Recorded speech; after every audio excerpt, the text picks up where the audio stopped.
bra that crushes the competition.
Hello, my family.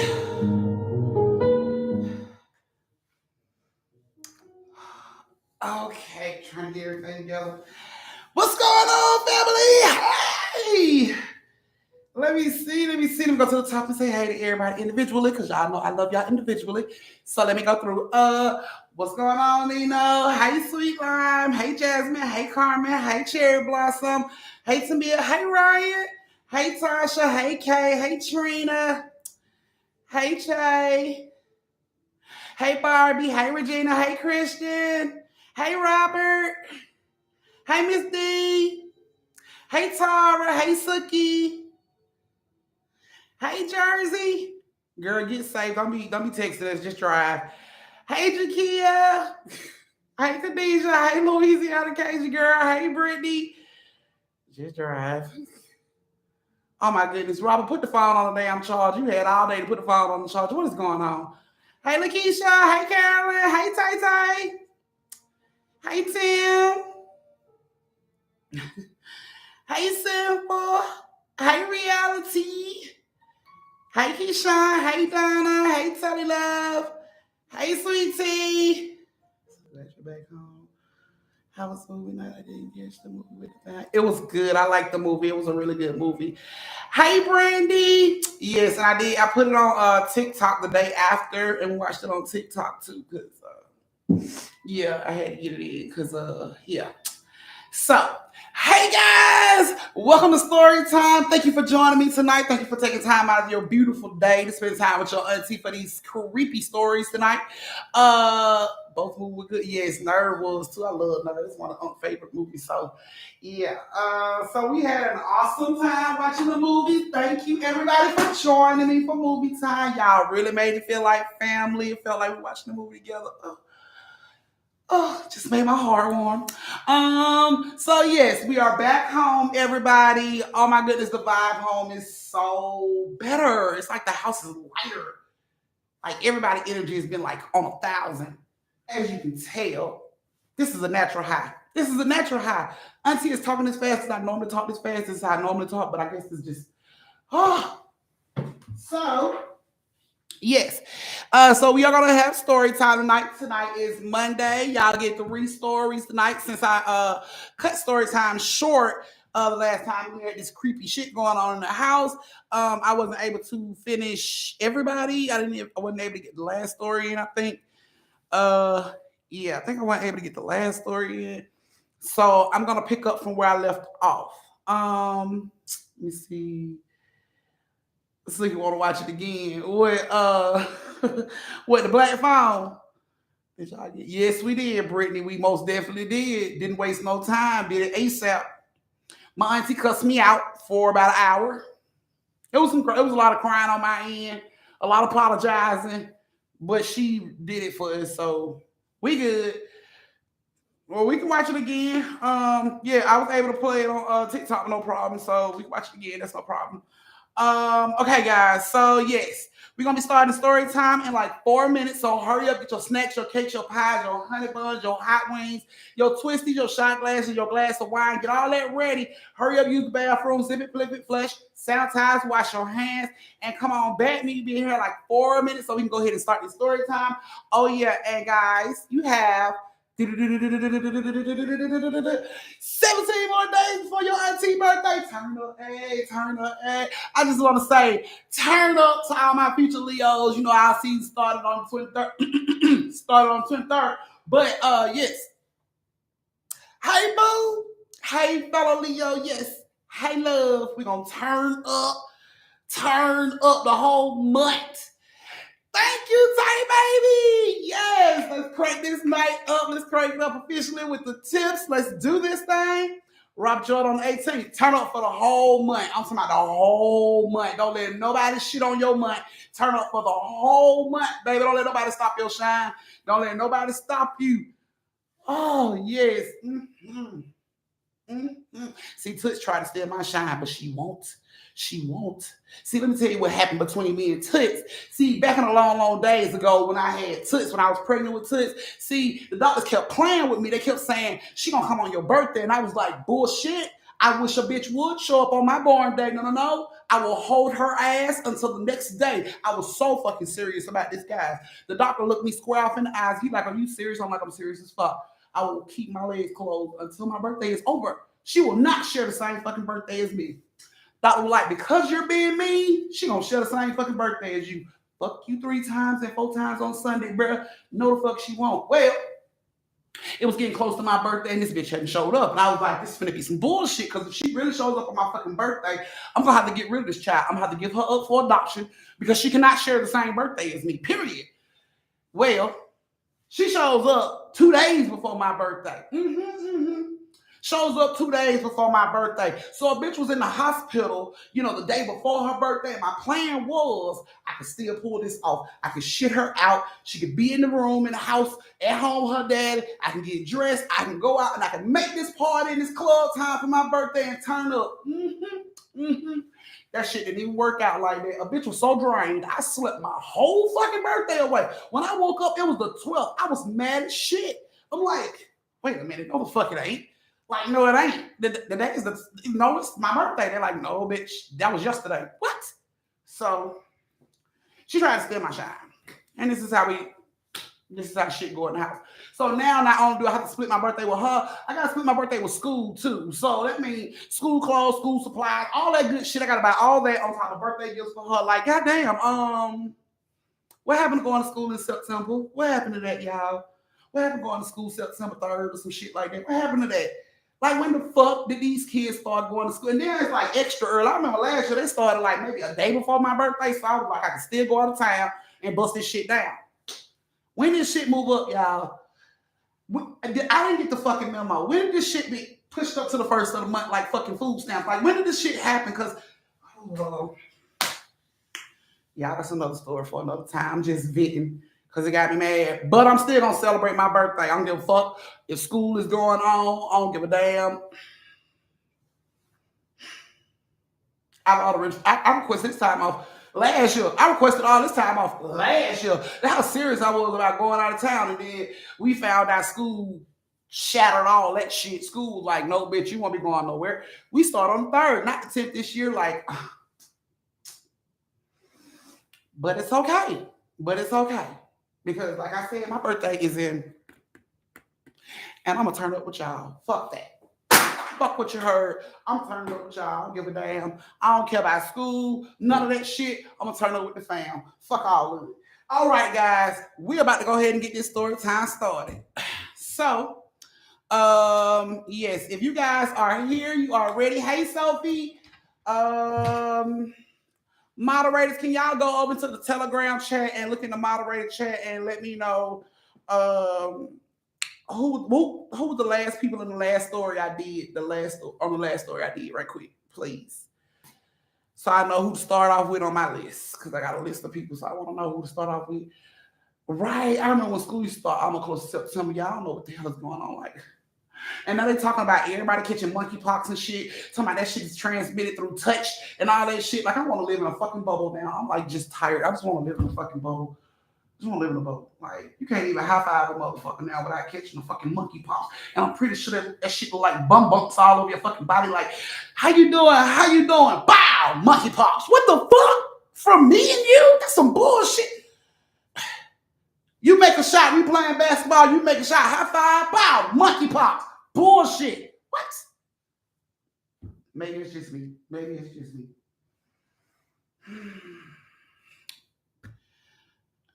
I didn't do Tara, Tay, Khadijah.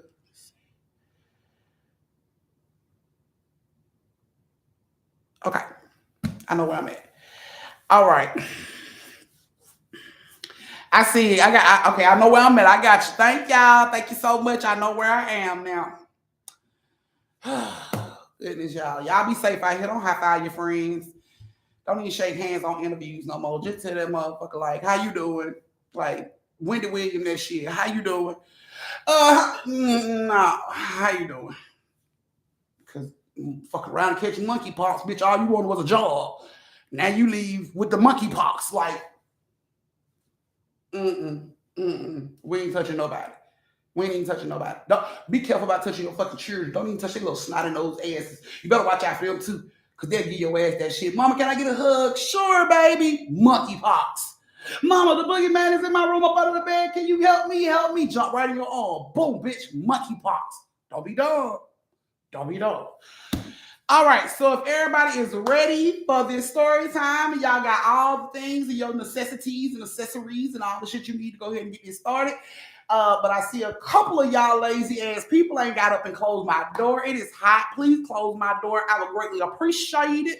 Thank you so very much. But everybody else, if y'all are ready, come on, give it a thumbs. Let me see. Give it a thumbs. Give it a thumbs. Fucking monkeypox. I'm appalled. I'm appalled, y'all. We're gonna die from everything. You can't breathe too deep or you're gonna catch coronavirus. You can't high five a motherfucker or you're gonna catch a monkeypox. I'm stay in the fucking house. Shit is for real.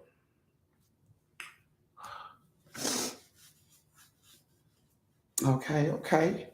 I see the fam is getting ready. Okay, so if you're new to my page and you don't know what I mean when I say close the door, that means thumbs up the live. So if you're on here watching right now, you should have a thumb in the chat where we can see that you're ready.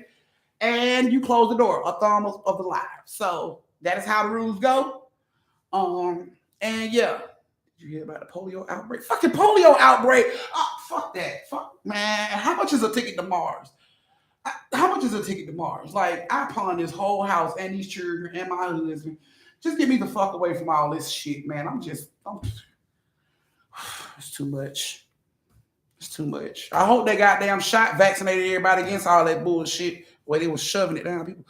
Okay, so our first story tonight has Tara, Tay, and Khadijah. Right, Shay? Like, what the fuck? That's how I feel too. I feel just like that emoji when she said that shit. Like, are you serious? Oh shit! Y'all, I'm going to fucking Mars. I'm part of my whole family. I ain't even lying. I'm part of my whole family. This house, the dog, every goddamn. I just want a first class ticket to Mars and they can drop my ass off. I'd be good. This is crazy. Polio, monkeypox, coronavirus, CB5, CB4, all that bullshit. I'm done. I'm so through. Oh, goodness. All right, guys. All right, guys. So your first story tonight is Tara, Tay, and Khadijah. Are you ladies in? I know Tay-Tay's in here. Tara, are you in here? Khadijah? All right, there go Khadijah right there. Got your love. Tara.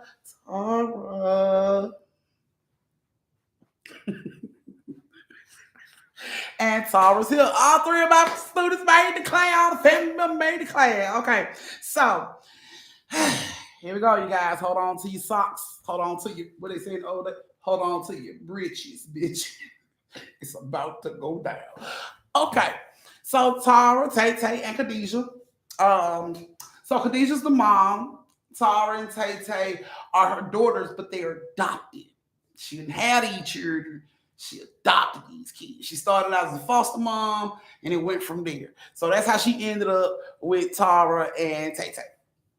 Now, Tara has always been shy. She's always been quiet for some strange reason. She's never really been talkative. She always liked to stay to herself. But Tay Tay was a wild, outgoing, spunky ass child. She was always in the shit. She was always doing stuff. I want to try out for this. I don't like it no more. I don't want to do it no more. I want to do this. She was always all over the place. And like Khadijah never said anything. She just let them do them. One day, Tara comes in the house and she said, Mom, my friends said they going to church. Can I go with them? And Khadijah was like, what a church at? And she was like, my friend said it ain't too far from the house, and her family going, and they wanted to know if me and Tay Tay could go. Now, instantly, Tay Tay like, I don't want to go. I don't want to be around nobody. I don't want to go. But Tara's like, so can I do this? Mom was like, I don't know, Tara. Have I ever met their parents before, talked to them before? She's like, no, Mama, you ain't never met them before, but they going to church. So you gonna stop me from talking to Jesus because you don't know their parents? Oh, you know what that mean, right? You know where you're going for doing that type of stuff, Mama, because I remember you saying in the Bible, you ain't supposed to interfere with anybody learning about the Lord, and right now you are interfering. So if you don't want to go to HE double hockey sticks, you might want to just stop interfering with me and the Lord's conversation I'm trying to have right now. And Khadijah just standing there listening to all this bullshit that Tara got to say. And it's like, I'm still saying no, Tara. She like, Mama, me and God done already talked about this. I don't understand why you not getting on board. Like me and Jesus and God, we all had a discussion. Me, him, the Holy Spirit, and everybody else up there, we've already discussed it. And the discussion come down to, I need to have my butt in church. So I don't know why you interfering. Like, God gonna get on you about that, Mama. And I don't want to see God, Jesus, please don't hurt my mama. I don't want to see God get on you for interfering in my knowledge, but that's what's gonna happen. And I can't stop it. I can't take the heat, Mama. So Khadijah got tired of her just batting her damn mouth, running her mouth. You know what, Tara? Okay, so what time do church service start? So they said it started like 7. We should be back home by 9. Like, is that a problem? She like, you gonna have your phone on you? Yes, ma'am, I got my phone. Okay, so if I call that phone, you better answer the phone. No problem. I answer every time you call. You sure? Mama, I promise. They're gonna come pick you up. No, I'm gonna run around to her house and get ride with them because they going to church, so I'm gonna get in the car with them. Now, Khadijah felt in her stomach she should not do this. She was having this feeling like something's not right about this shit, but Tara wasn't gonna let that shit go. Tara wasn't gonna let that shit go. She was gonna keep going. So she just like, fuck it, go. So Tara shoots out the house. Khadijah gets up, she go in there. She's like, Tay Tay, baby, you didn't want to go? Tay Tay like, no, ma'am, I didn't want to go. You didn't want to go talk to Jesus. I don't want Jesus holding me responsible for you not getting your knowledge. You heard what your sister said. Tay Tay looked at her, started laughing. She's like, Mama, I don't want to go. Like, you ain't interfering in me going to talk to God. I don't want to go. You sure? Yeah, I mean, because you can go. Your sister ain't ready that far. No, Mama, I'm fine. I don't want to go. I'm just going to stay here with you. Okay, well, that's fine. You want something to eat? Yes, ma'am. All right, well, I'll fix her something to eat. So Khadijah goes back into the kitchen. She starts to cook. Okay? Around like 8 o'clock, 8:30, they eat them. They sit down, eat them in front of the TV, watch TV and everything.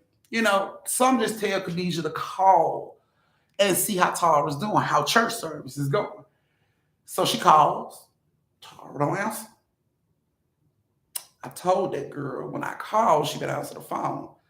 So she calls again. Tara don't answer. She ain't say nothing. Khadijah just sit her phone down. They continue to eat. All of a sudden, Khadijah's phone ring. It's Tara. She answered the phone. Girl, why you ain't answering the phone when I call? Mama, I'm in church. I can't pick my phone up and tell Jesus, hold on. My mama calling like, no, Mama, I'm in church. I can't answer my phone in church. Well, how the service going? It's going.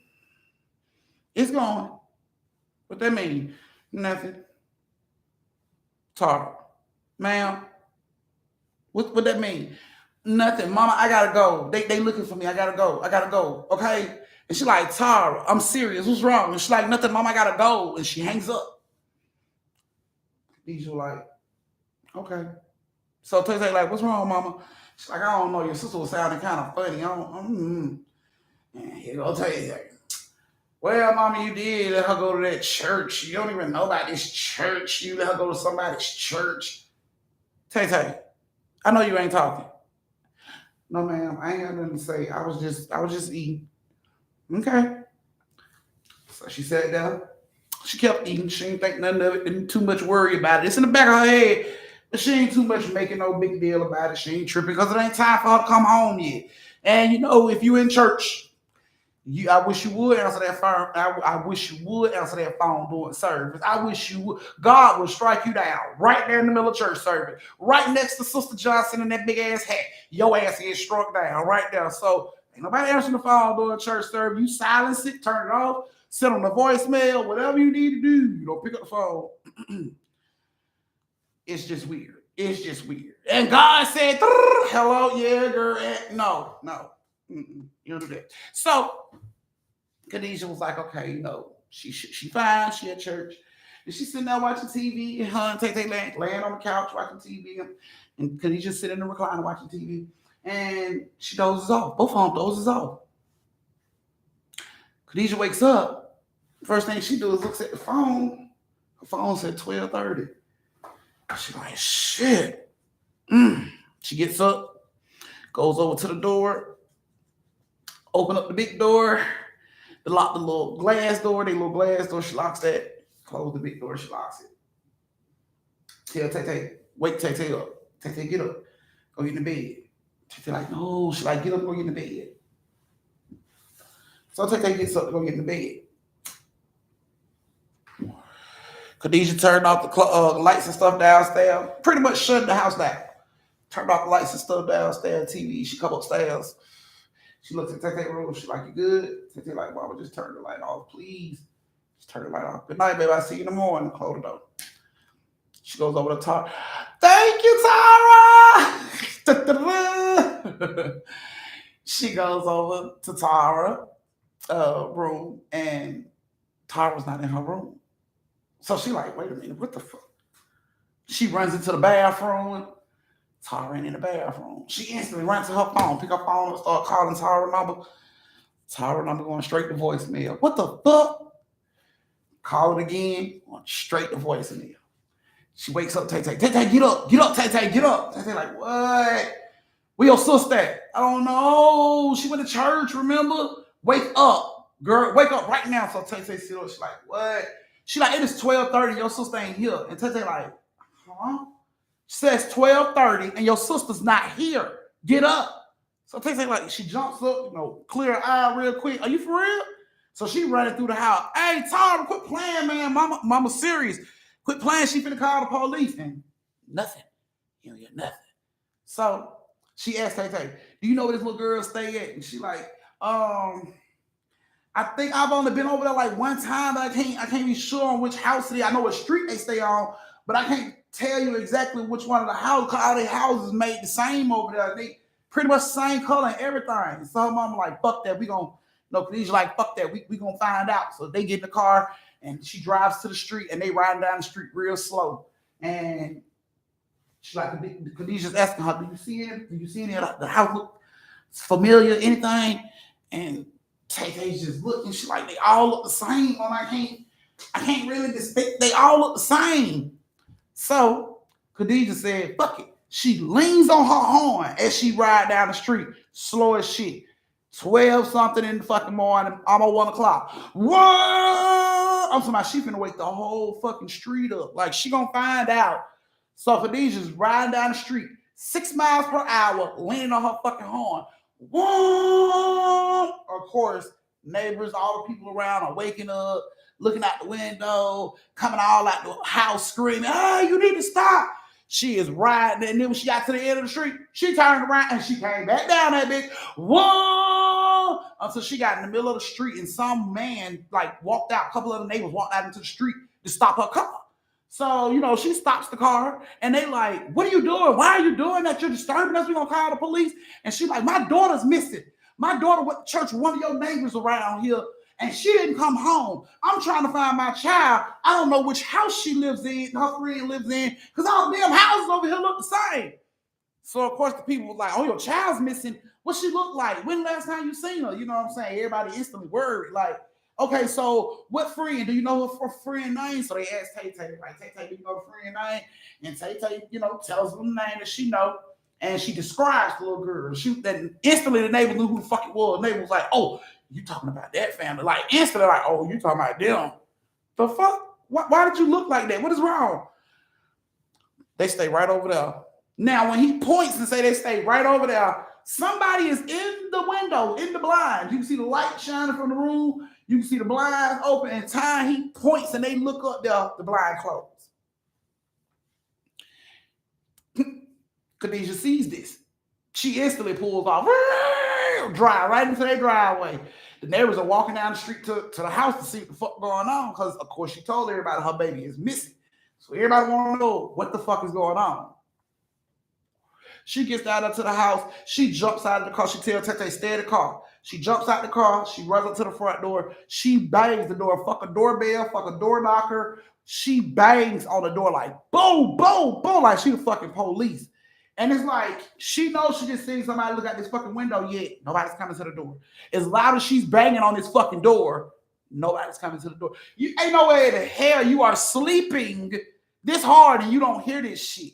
Like all the neighbors are out there throwing pebbles at the window, pick, trying to get people attention in the house, but all of a sudden everybody's in this fucking comatose ass sleep and not coming to the door. So Khadijah said, "Can one of y'all men do me a favor?" The neighbor was like, "What?" She's like, "I need one of y'all to stand at the back door because I'm finna call the police and I don't want nobody to be able to leave this damn house." They didn't want to open the door when I called. So when I knocked on this door, so they asked me how to talk to the police about what's going on with my child. And she calls the police. A couple of the men go in the back. They stand by the door. Nobody comes out. So she called the police. The police get out there. She told them everything. The whole church, all that shit, everything. So the police like goes over to the door and they knock. Of course, they shine their flashlights in, and you know what I'm saying. They looking to see if they see anybody in the house. Now the first sweep of looking through these windows and shit, they didn't see nothing, and they came back and told Khadijah that she would have to make a formal report about her, about Tara being missing. Like, did you call the police and report her missing? No, she went with these folks, so I came over here to look for her with these people, and these people ain't opening the damn door. So the police is like, "Well, we can't kick in the door. We don't have a warrant to go in. You should have reported this earlier if you was worried. They're coming down on Khadijah. You should have let your child go with these folks. If you didn't know these people, why would you let your child go with these people?" You know what I'm saying? And the police are basically coming down on her. They don't seem like they're trying to find Tara. It seems like they're trying to find reasons to go off on Khadijah's ass. And the neighbors are just like, "Hey, stop it. Look, whatever we need to do a damn report, y'all need to get it out here because them folks, them people, some ain't right about them folks. Y'all need to do something." So, they talked to a few of the neighbors. A few of the neighbors had some real horrifying stories of some shit they've seen with the kids in that house, how the parents be treating the kids in that house, how they dress, what they do, they be weird and shit. So the police, reach out and they get a warrant. So at this point, they coming in now. They got the little SWAT team people out there. They done move condition them and all the neighbors and shit back. They're like, "Y'all stand back, we going in." So they hit the door, boom, go right into the house.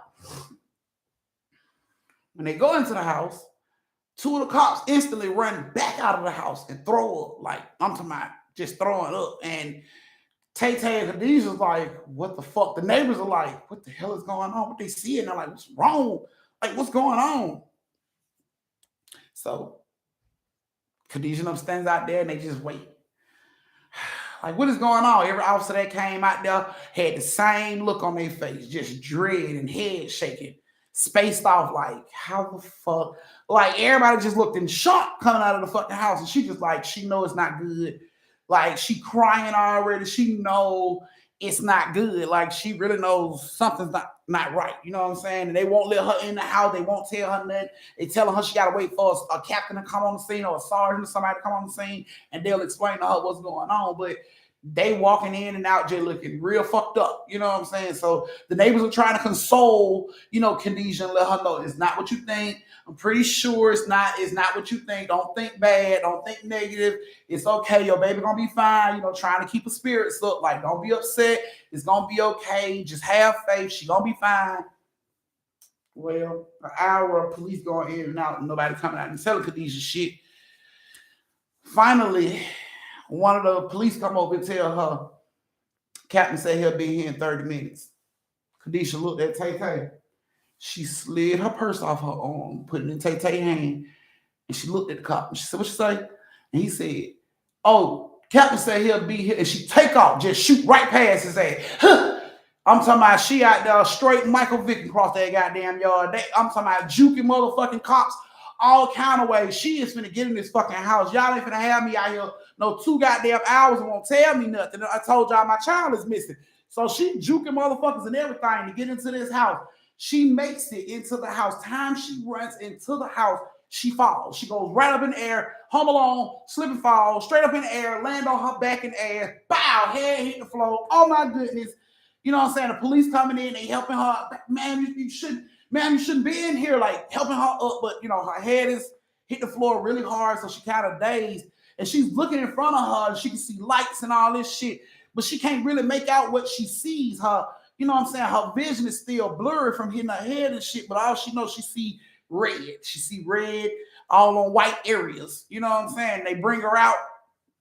And, you know, it's an ambulance out there. So they put her in the ambulance and, you know, they check her head and everything, tell her to lay down on the stretcher for a minute. You know what I'm saying? Calm down. You know, you can't get overexcited, you know, get upset like this. Calm down, calm down. And she's just laying there trying to make sense of what the fuck she just saw. Like it was blurry as fuck, but I couldn't really see, but I know that's blood. I know that's blood. She telling the ambulance people, it's blood now. I know it's blood. I know my baby dead. My baby's in there. She dead. Captain comes onto the scene. Tay Tay out there crying. The neighbors got Tay Tay. She's standing over to the side crying. Captain goes into the house. He's in there all of 10, 15 minutes. He comes out with the same shocked look on his face like every other cop came out with. He walks over to the ambulance where Khadijah is, and he opens up the ambulance door and he asks, is the lady that was saying her baby was missing? They're like, yeah, it's her. So she like, what happened? Is she okay? Where is she? I need to see my daughter right now. I need to see her right now. And he like, calm down. He like, calm down. I just need to talk to you. And she just like, she just talking and she won't stop. And you know, the people are like, man, you got to calm down. Your heart rate is going up. You got to calm down. You go, you know, say you're going to have a heart attack. Calm down. And he was like, I'll come back when you calm down. And she's like, I'm calm. I'm calming down. And he was like, all right, well, when your heart monitor, you know, stop. When it calms down, then, you know, I'll let you know what's going on. And she just sitting there looking at him like, trying to calm down, trying to get that little monitor to stop beeping so fast. But she's so upset, it's like hard to do that. So she's just looking at him, tears are falling out her eye. She's just staring at him in the eyes like, he like, are you calm? She's like, I'm calm. He like, now, I just want to let you know, that was blood. It was blood that you slipped in. And now she's like, oh my God, my baby's dead. My baby's dead. He's like, I'm sorry. I have to be the one to tell you this. And right when he say this shit, a cop runs out the door and say, we got a live one. The fuck? The captain jumps up. He runs. All the cops outside on the street, they run in. Everybody running into the house to look in. Khadijah's like, what? She jumps out of the ambulance. Tay Tay run over there. The neighbors run over there. They like, please, just let it be her. Please let it be her. The cops are in there. They call for the EMT. Y'all come in here. We need somebody in here quick. Hurry up. So the EMTs run out the ambulance and they running now. All these people are in now. She just sitting there like on the ambulance, just hoping and praying like, please let it be her. Please let her be okay. Please let it be Tara. Tay Tay is just standing there like watching the door like a hawk. Like she just waiting to see like who the fuck is this one person that they found alive. Like everybody is staring at the door. The neighbors are staring at the door. The cops are coming out. They got the ambulance people to run out and get a gurney. They brought the gurney in. Who is it? You know, Khadijah's asking the cops that's running out, who is it? Is it my daughter? They just running past her like they don't even hear her fucking talking. She like, please let it be her. Please let it be her. And they roll out the gurney. Everybody try to see, all the neighbors. Everybody try to see. And they got a sheet pulled up. So you can't really see who the person is from a distance. And Tay Tay is just like, Mama, they bringing them out. So Khadijah jump up out of the ambulance and she's looking, and they just looking. She got holding on to her necklace, her cross. She like, please, Lord, you ain't never did nothing for me, Lord. Please let that be my baby. Please let it be my baby. I won't ask you for nothing else. Please let it be my baby. And she was just praying and holding that cross. And they was rolling the cart on down, and the arm fell out. And when the arm fell out, it was a white arm. And Tay just dropped to her knees. Like, Mama, it's not Tara. It's not Tara. Khadijah like, don't say that. Don't say that. We don't know. She like, Mama, look. So, Khadijah opened her eyes and she see the person that arm fell out was a white arm. She just dropped like, oh my God, like Tara did. And the cop screams out, bring another gurney. What the fuck? What is going on? Like, please tell us what's going on. The cops ain't saying shit. They just running, just ripping and running past her. Like, what? Somebody please tell me what the fuck is going on. So they bring the first person right on out the house, and she runs up. She's like, where's my daughter? And it's a lady. And she got blood all over her. You can't even tell what she hurt. It's just blood all over her. And you can see she's still bleeding because they got this white sheet over her, but it's blood coming through this sheet. So she's screaming like, where's my baby? Where's my baby? And the ambulance people are like, we got to get her to the hospital. The cops are trying to move her out the way. And they pushing the lady on through. And they put her in the ambulance. And the ambulance take off. And another ambulance like back up where that one was. And here they come with the second one. Pull them out. And she like, please, please, please, Lord, let that be my baby. And they are rolling them out fast. Like, hurry up. Come on. They rushing. Like, this person ain't getting a slow stride down the sidewalk. They are running with this person on the gurney. So as they are running with this person on the gurney, Khadijah's running to the gurney, and the police are like, no, they block her. So the gurney shoots right by. She can't even see who it is. Tay couldn't even see who it is. The cops was like, no, back up. They got to get her to the hospital. Who is it? Is it my daughter? I can't talk about none of that. Just back up. She like, what the fuck is going on? Like, please, somebody, please. Like, she is out there screaming. She is cussing cops out. But he's just going bananas. Like, she is going like, somebody better fucking tell me something. I'm talking about she is going off. The neighbors are backing up. Like, okay, this bitch might grab somebody's gun and shoot the shit out of somebody out here if they don't say something. Can somebody please tell her something? Please, somebody please tell her something. Or we all end up in a goddamn gurney or a body bag. Because this woman finna snap. Like, she finna snap. Tay is on the ground crying. Khadijah is going off. She ain't even paying no attention to Tay. Tay is on the ground just crying her head off. And Khadijah's going off. Somebody better fucking tell me something. And, they come back out. The captain, he runs out. And they ask the captain, like, is there any more? He like, nah, there ain't no more. Y'all can go ahead and, send the coroner on in. So, the coroner them start going on up. And he rushing down the sidewalk. And he running. And he runs straight to Khadijah. He like, come on, we got to get to the hospital right now. And she like, what? He like, one of them was your baby. Come on, we got to get to the hospital. And Tay jump up like, it was my sister. He like, come on, we gotta go now. She hurt real bad. We gotta go. Come on. So they rush and jump in the car. She left her car right there in the middle of the fucking street. I don't know in the folk yard. She left that shit right there. Jumped in the car with the police, and they rush to the hospital. When they get to the hospital, he runs her through all these doors that people ain't supposed to fucking go through. He ran them through all these doors, and he get back there with a doctor, and he like, so what's going on? And they tell him that it is Tara. And she's really hurt, you know what I'm saying? But she's in surgery, and they just gotta wait. So he was like, it's your baby for sure. It's your baby. And she just started crying, like, what's going on? He like, they not telling us exactly how she hurt, but she's in surgery. Just hope and pray at this point. That's all you can do.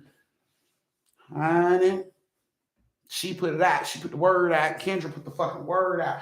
Kendra called every family member they had and let them know what was going on. And I'm talking about people were showing up at this hospital by the truckloads, bukus of people showing up.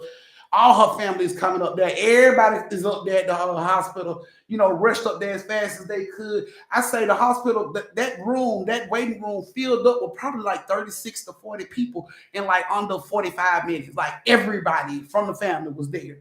And they was asking her what happened. And she was just like, telling them she didn't know what was going on. She just wanted to go to church and she thought she was going to church. So the family, was like, don't worry about it. Everybody stood up in that emergency in the waiting area, and they was like, hold hands. We got to pray this one through. We got to pray it out. We got to get her out of there. And everybody held hands, and they started praying. I'm talking about like the same prayer over and over and over, and they just kept doing it. I'm talking about, did nobody stop? Just kept doing it in sync. Everybody, it sounded like one voice. They was all saying the same thing at the same time. Like the Lord's Prayer was one voice. They were all on point. Everybody was saying it together. I'm talking about they just stood in there and prayed. Doctors and nurses couldn't believe. They were just watching like all these damn people is in here, like in this big ass circle. Like they couldn't believe all them damn folk. Like, damn, did they get people that were just waiting on other folk to get in this circle too? Like, what the heck? Honey, I'm talking about, and they prayed and prayed and prayed. And the doctor, like, knocked on the door. He didn't even want to interrupt. Like, should I go in? Like, no, I'm not. And it's like everybody like stopped and looked back, and it was the doctor. And Khadijah run over there. She's like, that's a doctor, that's a doctor. And they open the door, and she's like, please tell me she okay. And he was like, can I speak to you alone? And she's like, no, this is the family. This is all my family. We dealing with this together. So whatever you got to say to me, you can say all them, they can hear it. You know what I'm saying? And the doctor came in, he stood in the middle of the room, and he looked at her, and he said, she's going to pull through just fine. Everybody in the room collapsed. Thank God, she's going to be okay. Oh, I'm talking about they were so happy. When can we see her? Like, she just came out of surgery. You know, you got to give her time. You know, you'll probably be able to see her, you know, probably like 3 or 4 hours. You know what I'm saying? Give her time to get herself together, wake up, all that stuff. Oh, thank you, Jesus. Okay, we can do that. So, you know, the family was like, we've done what we need to do. If you need us, just call us. And they left, and Khadijah and Tay sat there and waited.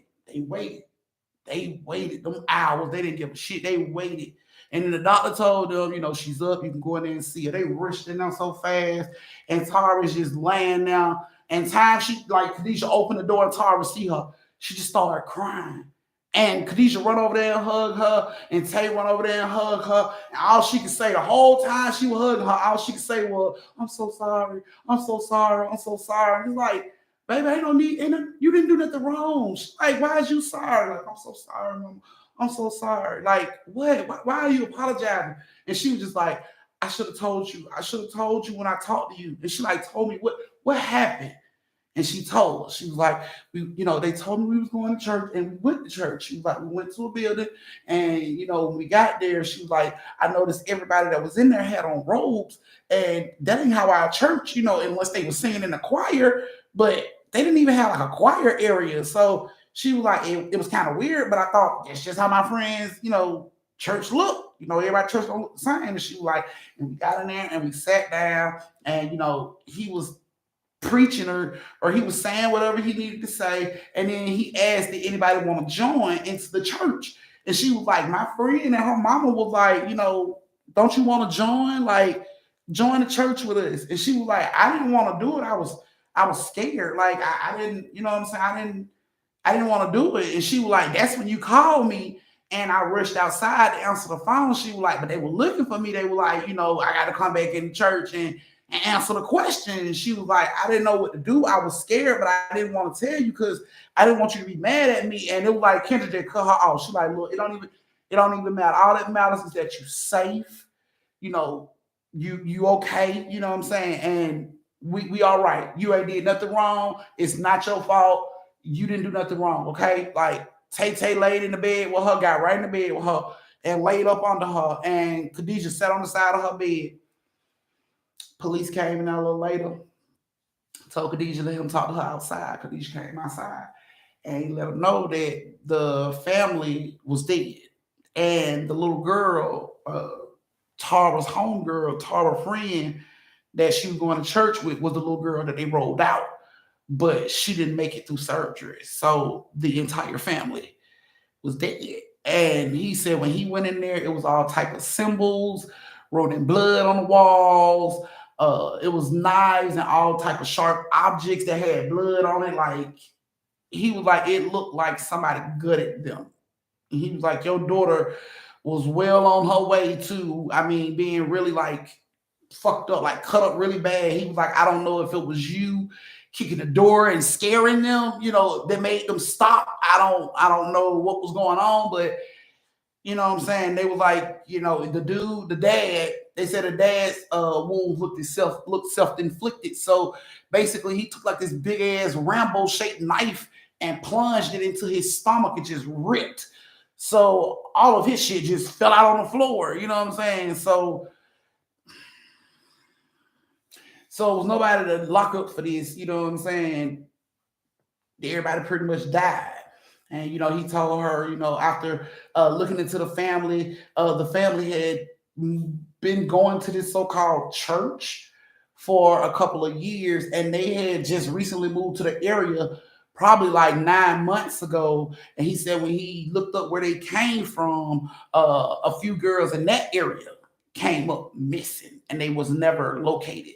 And then when word or questions started to show up around the family, all of a sudden they moved, they vanished. Like when the police came to ask questions about, their daughter being with these kids or however, the family was gone. The house was vacant. They were gone. And then they show up in this fucking neighborhood and do the same shit. But what they wasn't counting on was Khadijah showing up at that fucking house acting her ass on that street like that. That's what they wasn't counting on. So when, I guess when, whoever looked out the window seeing what was going on, they knew police wasn't too far behind. They knew jail wasn't too far behind that.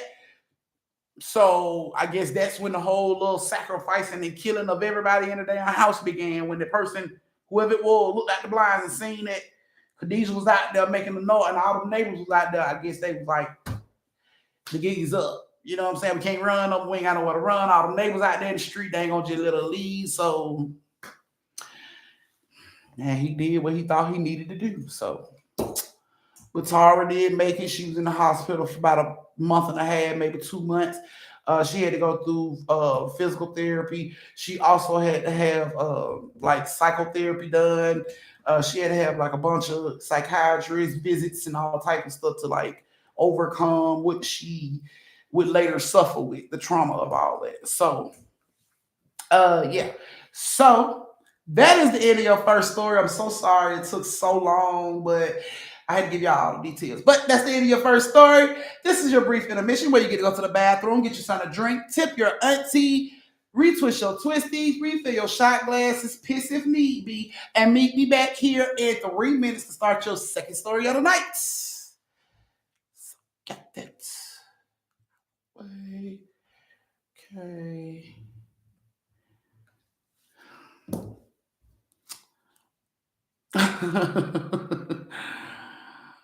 Okay.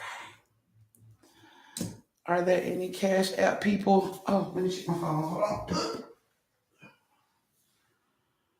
on.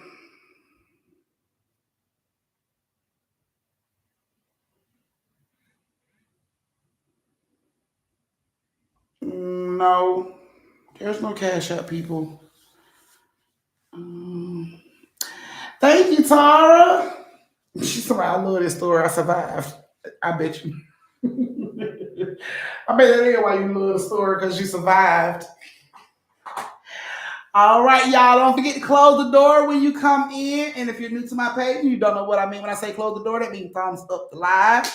Everybody else, y'all got 1 minute before I start the second story of the night. Yes, please don't forget to tip your auntie. And let you guys know again, 17 days before your auntie Big B-Day. Yeah. So, you came late. Everything okay in the house now? Yes, Nicole, everything is very much good in the house now. The environment is very light and very bubbly, I think. Yeah. So you would think I'm just all this hyper like this because bitches on crack or some shit. No. This is a natural high. Like the aura in the house feels like amazing. Like amazing. Rose not for quiet, definitely a cold crack. Right. Thank you, Trina. Thank you so much, love. Auntie, what are y'all doing for your birthday? I'm gonna be here. I'm probably not gonna get out. I'm probably not gonna get out because of the monkeypox and polio and COVID and CD4 and all that shit. So I'm probably gonna be in the house. I probably get my hair done so I can feel good for my birthday. Probably get my nails done. I don't think I'm gonna get my nails done because I type for a living. So I don't think I'm gonna get my nails done. Thank you, Tasha. Not with the trophy, bitch. That's what I'm talking about. Yes, my gold trophy. Yes, gold trophy. Thank you, Tasha. Tasha, the biggest tip of the night so far. Oh shit, Tasha, you going for 3 stories again, chick. That's what it is. You going for 3 stories again, boo. That's what you do. I had 26 days before my birthday. That's what I'm talking about, Jersey. Do a whole countdown, baby. That's what I'm doing. A whole countdown. Now, here's the $1 million question. We all know that, women don't like to tell their age, right? We all know that's like a big no-no. So, thank you, Miss D. Thank you, Kwana. Thank you, John. Chucker. Thank you, Jay. Chucker, Jay. Oh, shit. Look, that's what I'm talking about, boo. Thank you. And y'all don't forget, Auntie Wish List is over on the community page. So you can get your auntie a gift.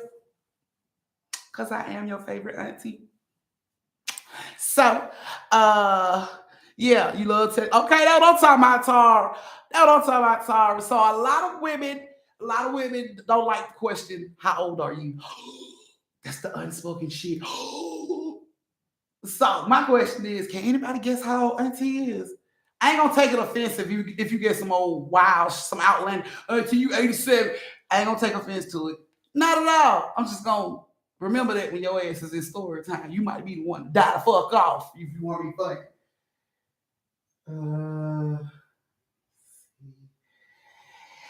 Thank you. Thank you, Tay Baby. Hey, thank you, Tay Baby.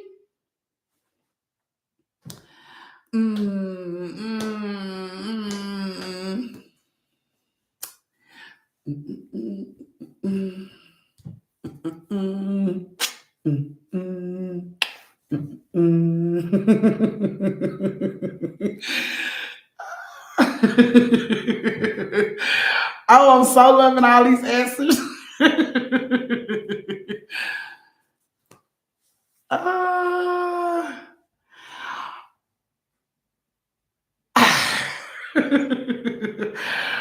Okay, so there are a few right answers.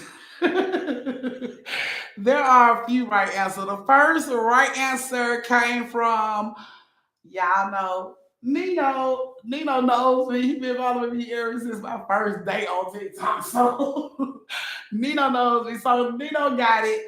I will be turning 40 on my birthday. So I am 39 for the ones that guess 39. So y'all right too. I'm not gonna say y'all are wrong. Y'all are right too. It sounds sorry. I'm late. Thank you, Nakia. So Auntie is 39 years old. So I'm finna turn the big 4-0.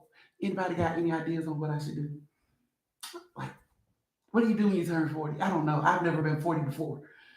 But I know some of y'all have been 40 before. So somebody tell me, what the fuck do we do on 40? What you do? What do they call it? Like 40 shorty? Like what the fuck? I don't know. No, I'm not that much older than you. Get effed up. That's what y'all do for the 40, for the big 40. Y'all get fucked up. I just want to know so I can do it right. I don't want to do it wrong. I want to do it right. Not breathe and have some. Okay. They don't talk about skydive. They don't try to live to see 41. Not die at 40. Anything you want. High sexual frying, girl. That is always in the bed, bitch. That ain't going nowhere. Uncle probably kicked before I kick, bitch. My 40th birthday. I was in a male review. So you had pain swinging in your face. You had pain, bitch. That's what I'm talking about. That's what I'm talking about. I was scared to go to a little male review. I'll tell you why. Because Phaedra from Real Housewives of Atlanta, that bitch said one of her friends went to a male review and the dude had crabs, and a crab jumped off his penile and landed in her homegirl eye. So I've never. So I've never been. I don't want to catch a crab in her eye, bitch. Look, don't get mad at me. That what Phaedra said. Phaedra said one of her friends, y'all know Phaedra from Real Housewives of Atlanta. That bitch said one of her friends went to a male review and the dude was slinging his panyan all in her fucking friend's face, and a crab jumped off his panyan onto her friend. She said that this bitch walk around looking like Captain Hook, and I don't want to go through this. I don't want to go through that. I already got a chip tooth that just showed up this fucking year. A bitch don't need a patch on her fucking eye too. You know what I'm saying? I don't need to walk around here looking like motherfucking Captain Hook with a fucking cricket with a chip tooth. That bitch will definitely look folded in. So no, I'm not doing that. I don't do them. I don't want to get involved. That what she said happened. It ain't my story. It was her story. I just repeated it, but I don't want to go. Because I don't need none of that shit jumping off on me. We already got monkey pops and bum bumps and all this crazy shit. I don't need no more problems. No more problems. I just go buy some muscles. You know what I'm saying? You know the little muscle suits you get your son for the wrestling, little wrestling muscle suits. You get your son. They used to have them back in the day. You used to put the muscles on. That shit make you real swole like that. I just get on some of those and let him. And I'll be good with my male review because Uncle Stan, muscles are sparse. So I buy him some and we'll be okay. All right, guys. If y'all are ready for the next story, go ahead and give me them thumbs. Give me them thumbs. Give me them thumbs. We love you too, Miss D. And I see y'all are still comfy cozy with your damn feet all up on my coffee table and shit. Yeah, get your feet off my damn coffee table, get your ass up, go close my door. You look real comfortable too. Ain't even damn, really? You're gonna kick your dusty ass Reeboks up on my fucking coffee table and can't even close my door. Y'all are just rude. Who raised y'all? Oh, I gotta talk to your mom about that. That don't make no damn sense.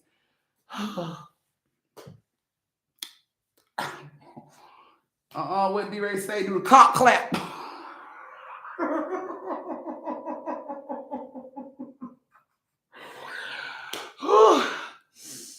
Thank you, Nikhil. I'm glad you went up and closed it, though. I greatly appreciate you getting up and closing it, though.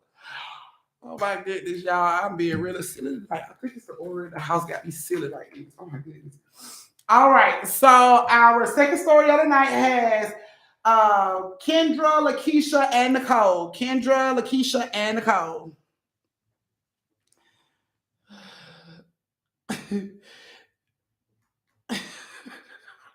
Right. I don't need no crabs in my eye. I don't even walk around here looking like Captain Hook. Captain Jack Sparrow around this motherfucker. Yes, you, Kendra. KJ. So you know who you is, KJ. Okay. Do I have no thumbs? Nino got his crusty socks on my coffee table. Now I wear clean socks and I wash my feet. Oh, either way it go, it better come off my goddamn coffee table. I don't give a fuck if they clean, dirty, halfway there, halfway not. Get them off my damn coffee table. Oh my goodness, my family. I love y'all so much. All right, guys. So here we go with the second story of the night. And this one has KJ, Lakeisha, and Nicole. KJ, Lakeisha, and Nicole. Okay, so KJ and Lakeisha are sisters. Nicole is KJ's daughter. And Lakeisha's in like a domestic violence type of relationship. KJ didn't know nothing about it.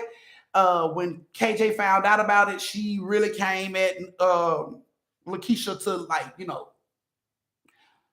Toots doing good, honey. She, dancing to something, honey, that I got my door closed so I won't get copyrighted. But she ended up dancing in her room, anyway. Yeah, she good though. She slept good. She woke up refreshed, and now she got all this fucking energy to dance around her room. So I'm assuming everything is awesome, amazing for her.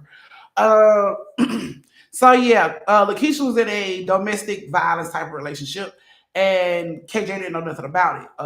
Lakeisha kept it to herself. She didn't really say nothing. If she had bruises, she didn't come around. They were bruises that could be seen. You know what I'm saying? She didn't come around. She didn't go around under the family because she didn't want to have to explain what was going on. But because her and KJ are sisters, KJ can hear when something is going on with Lakeisha. Like she can hear it in her voice. She just know her sister. So one day she calls Lakeisha, and Lakeisha's phone goes to voicemail like 3 times. And then Lakeisha calls her back, and she's talking to KJ, and you can hear in KJ's voice something ain't right. And you can hear Lakeisha's voice that something ain't right. So KJ's like, Keisha, you all right, baby? And she like, yeah, everything's fine. And she like, She like, your dude standing there right, he's standing right there by you. And she like, girl, yeah, mama said that too. Okay. You want me to come get you? I don't know. Like, I really don't know. Because I don't know what mama gonna say. I don't know. I mean, can you get out the house? No, not right now. I mean, mama said she was gonna do it later on, but I mean, I told her I couldn't come over there and do it. So you can't get out the house. I can't go over there and do it. Okay, so did you want me to help you get out? Like, I mean, if you can go over there and do it, if you can, I would appreciate it if you can. Okay. All right. Is it possible for you to call me back and let me know how you want to do this? No, because I'm chilling with my boo. He's standing right here. I'm chilling with my baby. And then you hear him in the background, like, yeah, we trying to spend time, KJ. So let my baby go. You don't have her long enough on the phone. And KJ, like, tell him I said 5 more minutes ain't gonna kill him. And she was like, well, girl, I gotta go. I'll talk to you later. Love you. Kiss the babies. Talk to you later. And she hung up. So KJ knew something's going on. KJ calls her mom, let her mom know. Mom, there's some bullshit going on. That dude is doing something to her. Something ain't right. And thank you, Creasy. Something's not right. And I think we need to go over there. And her mom was like, no, that's her relationship. You shouldn't get involved. That's her relationship. But mom, I'm telling you, something is wrong with Keisha. That man doing something to Keisha. No, if he was, Keisha would have said something. You need to stay out of it. It's not your place to get involved, KJ. And it's bullshit. So KJ was like, all right, can you watch Nicole for me? And Nicole like, mama, no, I want to go with you. I'm worried about auntie. And she like, nah, baby, you can't go with me. And her mama like, no, you better not go over there. Don't go over there because that ain't got nothing to do with you. That's your sister relationship. You need to stay out of it. And KJ like, you know what, mama? You are so right. Her mama was like, hell no, you agreed too fast. I ain't playing with you, KJ. Don't go over there. And she like, mama, I'm just saying, when people mess with my sister, how I get, I understand that. But if your sister need help, she'll call us and she'll let us know. You don't need to go over there and get involved in that, KJ. You might get over there and get something started, and it's gonna be way worse. And I ain't got time. I can't take this on my heart and stuff. I can't deal with this. KJ was like, all right, mama, fine. I won't do nothing. So Nicole like, well, can I go with you then since you're not gonna do nothing? She like, nope, stay here with your grandma. Grandma, she gonna do something. KJ, mom, I just told you ain't gonna do nothing, Nicole. Sit your ass down. You ain't going with me. Where I'm going, you can't go. Where you going? That ain't your fucking business. Sit your ass down, mama. I'll be back. Look, I'll be back, and I'll call you if I need anything. All right. Don't go over there, KJ. I ain't playing with you. I'm not gonna go over there, mama. All right.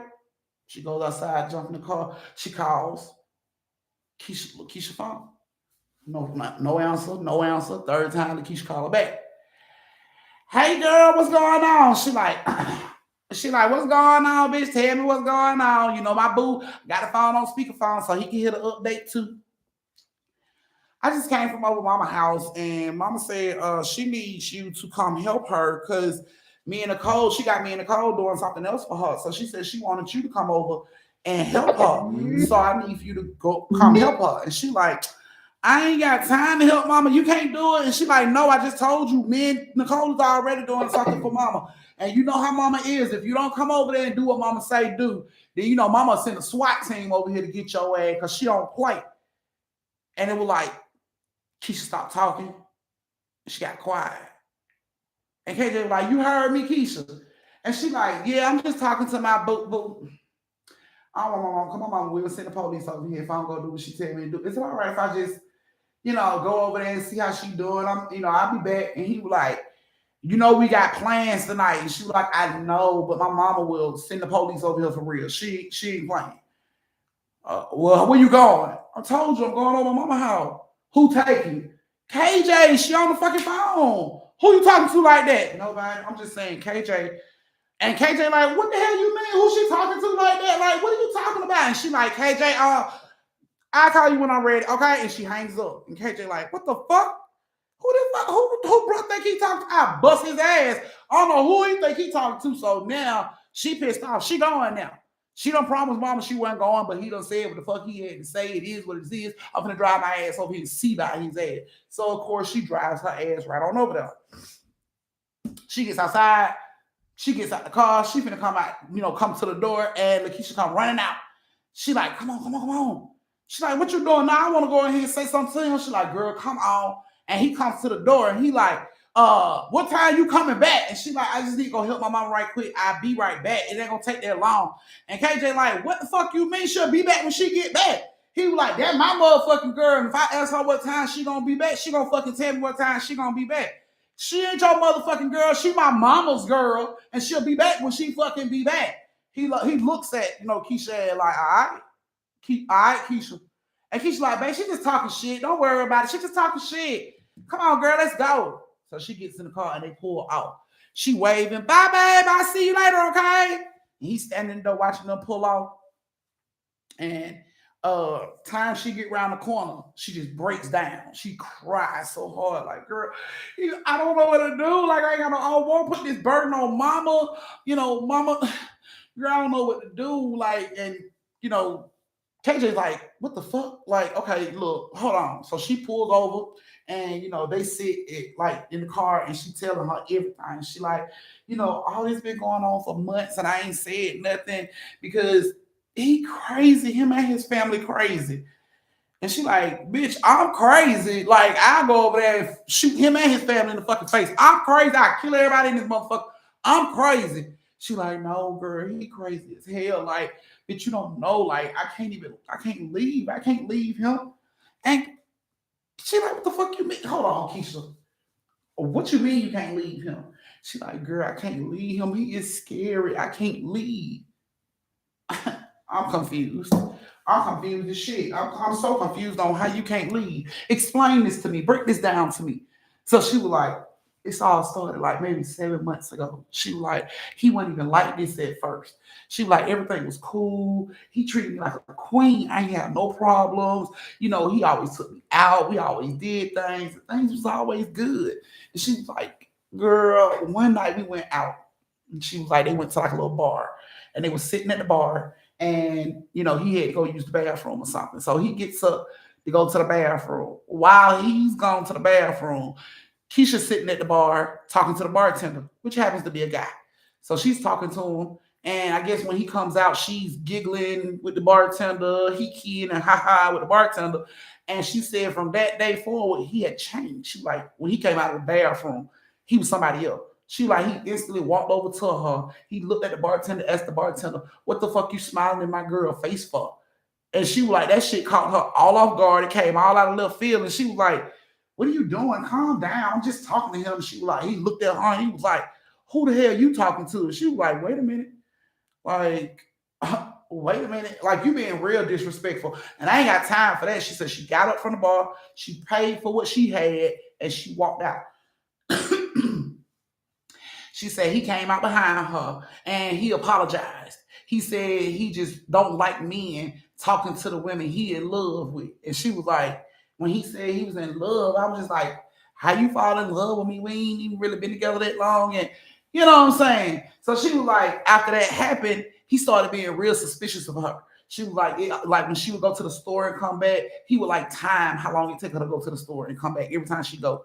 And he would go with the shortest time. Like if it took her 5 minutes to go to the store and come back, and every other time it took her 7 to 8 minutes to go to the store to come back, that's a problem. Where the fuck are those 3 minutes going? What are you doing in those 3 minutes? Like you the one that found a dude, fucked him, and dropped him off in 3 minutes. Like he's looking for, you know what I'm saying? He started doing shit like that. She was like, she was planning on leaving at that point. She said, and he was in the room talking about if she ever leave him, it'll be the worst thing that ever happened to her. And if anybody help her, it's gonna be the worst thing that ever happened to them. Like, what the fuck? Okay, whatever. She was like, she ain't none of that shit. She was like, after that night, he left her house. She said she, blocked him from her phone, all her social media. She didn't want to deal with him no more. She said the next day he showed up at her house and he was trying to get in. Like, he just tried to walk in the door and she wouldn't open the door for him. And she was like, he was beating on the door. She wouldn't open the door for him. And he told her she gonna pay. He said, I knew you were gonna try something like this and I've been plotting since the beginning. You gonna pay. And she was like, she never knew what the fuck he meant by that. She was like, she never did think nothing of it because she didn't open the door. So she should be fine, right? Okay. She said, so that night she was in her room, laying in the bed watching TV. Said while she was in the room, she said while she was laying on her pillow, it felt as if her hair was being pulled from like through the pillow. Like somebody was pulling the back of her hair, but she's laying down on a pillow. So it's impossible for somebody to be pulling your fucking hair unless they don't cut a hole in the mattress and the pillow and pull your ponytail through that shit. And they try to pull your hair that way, but don't know how to do that. So she was like, she started feeling pulling of her hair. And she said when she tried to sit up, it snatched her head back down. Something pulled her head back to the pillow. She said she instantly got scared because she kept trying to get up and she couldn't get up. She was like, while she was laying there trying to get up, she seen people like walking in her hallway. And she was like, all she could see was out the corner of her eye because she couldn't really move her head. So she's looking out the corner of her eye and all she sees is like dark shadow-like people passing back and forth across her bedroom door, like back and forth, back and forth. She was just like screaming, let me go, let me go, trying to pull her head up. And it just kept pulling her head back down. And she was like, and then all of a sudden, all of the shadows like just stood in the doorway. She said they stood in the doorway and it blocked out everything. It was just like dark as shit in her hallway. And she was like, all she could do is look out the side of her eyes. She was like, all of a sudden these black shadows like popped up, like they was from the door to around her bed in seconds. Like she didn't see them walk in. It was just like boom, boom, they were there. And it was all around. They was holding her arms. They was holding her feet. All of this shit. And she said she looked up and looked to the side and all of a sudden this dude, Mr. I ain't fucking with you no more, Mr. I blocked you, bitch, comes through the doorway. Comes through the doorway. Stands at the end of the bed. Right there, like she could see, like she could look down and see him standing at the edge of the bed, and he he squats down and he like slithers on the bed around her, like touching all on her body, and she like trying to sit up. This shit keep pulling her head back. These shadow figures are holding her fucking arms and legs, and he is just touching all over her, and she's screaming, like, let me go. And he's just like touching her body, and it's finna get a little explicit, kids, so you might want to stop up your ears.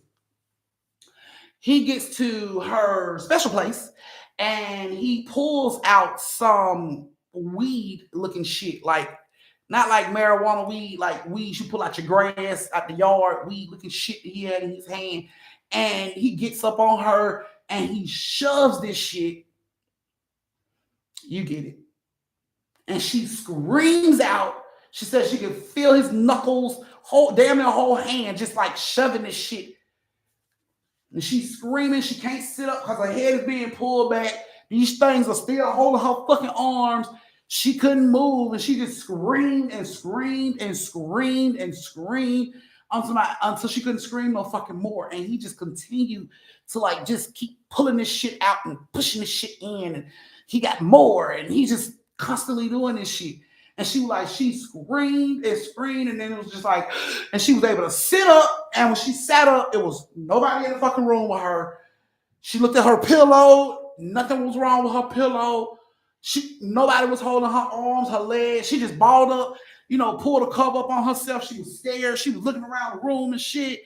She didn't know, like, what the fuck was going on. Like, she was just looking around and she was scared to go out her room, because all that shit was going on in the hallway. And she sat in her room that whole night, like, just afraid. Like, she couldn't sleep. She was scared. Just sat there the whole night.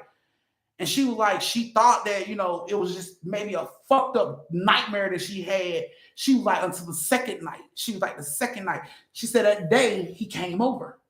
And due to the nightmare she had from about him, she was afraid of him at this point. So it's like, get away or I'm calling the cops. Get away from my house or I'm calling the cops. And he like, you're going to regret that. And she like, get away from me before I call the cops. And he leaves. And later on that night, she falls asleep. And damn near the same shit happens again. She wakes up, she can't fucking move. This time, this shit ain't got her hair. It's like fingers are literally through the pillow holding her neck. And it is squeezing, so she can't really breathe. You know, it's just enough breath, but she can't sit up or she gonna strangle her fucking self. So she's just laying there, and this shit is doing this, like holding her throat. And once again, here come all these black shadows rushing into the fucking room, grabbing on her body, holding her arms and her legs and shit. She can't move. She's screaming out again, constantly screaming. Nothing's helping. He comes slithering. He just shows up. She didn't even see him walking in this time. He just showed up at the foot of the fucking bed, and he rises up and stands straight up. And he looks at her, and she's just like screaming, trying to scream. And he like, you want this to stop? And she was just like crying. You know, she's being choked so hard, like tears are coming out her eyes. She's like, please let me go. Stop. She can't really like get these hands off her. They hold her arm down. He like, you want this to stop? And she couldn't even really say shit. She just was moving her head slow as shit. And he was like, do you want this to stop? And the fingers got tighter around her throat. And she was just like doing her head, like moving her head. And he was like, well, accept me. And she just laid there like looking at him. He was like, accept me. And she just screamed like, ah, ah. Now she can scream. Ah, she sits up in the bed and she looks around. She jumps up off the bed and look at the bed. She looks up under the bed. Nothing's under the bed. She looking around. She goes to the front of the bed where his ass just sprung up from. She looking at, ain't nobody there. She looks out into the hallway. It's dark as shit, but she don't see or hear nothing. So now she's back in the bed, watching everything. Can't sleep. Next day, like clockwork, he shows up. He knocks on the door. She goes to the door, takes a deep breath. She opens the door. He comes in. And she, you know, asked him how he doing. And he was like, fine. And he asked her, he's like, how you been doing? How you been sleeping? And she was like, it was just confused on why he asked her. Like, it's not like this nigga's in my nightmares. Why would he ask me some shit like that? And she was like, why you ask? And he was like, I'm just wondering how you been sleeping. You know, I ain't been here with you. How you been sleeping without me? And she was just like, I guess, okay. And their relationship picked back up from that day. And she's been afraid to leave this man because she feels like whatever the fuck was happening to her when she tried to push him out of her life is going to happen again. And she's scared. And KJ is just looking at her ass like, are you making this shit up? She like, no, bitch, I'm for real. Like, I can't leave this man. I'm telling you, if I leave this man, something can happen to me. Something can happen to you. Something can happen to Nicole. Something can happen to mama. And, of course, KJ being the big sister that she is, ain't shit gonna happen to us. I bust his ass first. Ain't nothing gonna happen to us. You gonna have to leave him. I'm not gonna let you stay in that fucking situation. You gotta go. I'm not taking you back to him tonight. And she was crying, please, KJ, please. I'm telling you, he gonna do something bad. I can't leave him. And KJ like, nope, you just brainwashed. You just crazy. You think he's gonna do this shit. He ain't gonna do nothing to you. Matter of fact, you gonna stay in my house with me in the cold tonight. He ain't gonna do shit to you, man. I wish he would. Act like he gonna do something to you. I'll fuck him up. And she begged and pleaded with KJ. KJ didn't want to listen. Please, KJ, please, KJ. KJ didn't want to listen. No, I'm not taking you back. That motherfucker, no. She goes to her mama's house. Time she walk in the house, mama like, you took your ass over there, didn't you? Keisha come running in the house. Mama, she falls to the floor on her mama. Mama, please tell her to take me back. Tell her to take me back. And mama like, what the fuck? What's wrong with you? Please tell her to take me home, mama. She crying. Her mama like, are you serious? You seriously crying because your sister won't take you home? Please, mama. She talking about not letting me go home. Please. And her mama looking at her like, okay, something might really be going on. Something might be wrong with her ass. So she like, KJ, take your sister home. Nope. She going to my house. She ain't seen her niece in a long time. She gonna spend time with her niece tonight. Mama, I gotta go home. Please, mama. Your sister said she need to go home, KJ. I don't care. She ain't going. She going to my house. Come on, Keisha, we gotta go. Come on, Nicole. Nicole, like, come on, Auntie Keisha. And Lakeisha looked down at Nicole. She's like, hey, baby. She's like, I ain't seen you in a long time. Come on. We're going to have a girl night. We're going to watch movies. We're going to eat dinner. And she walked on out the house with Nicole.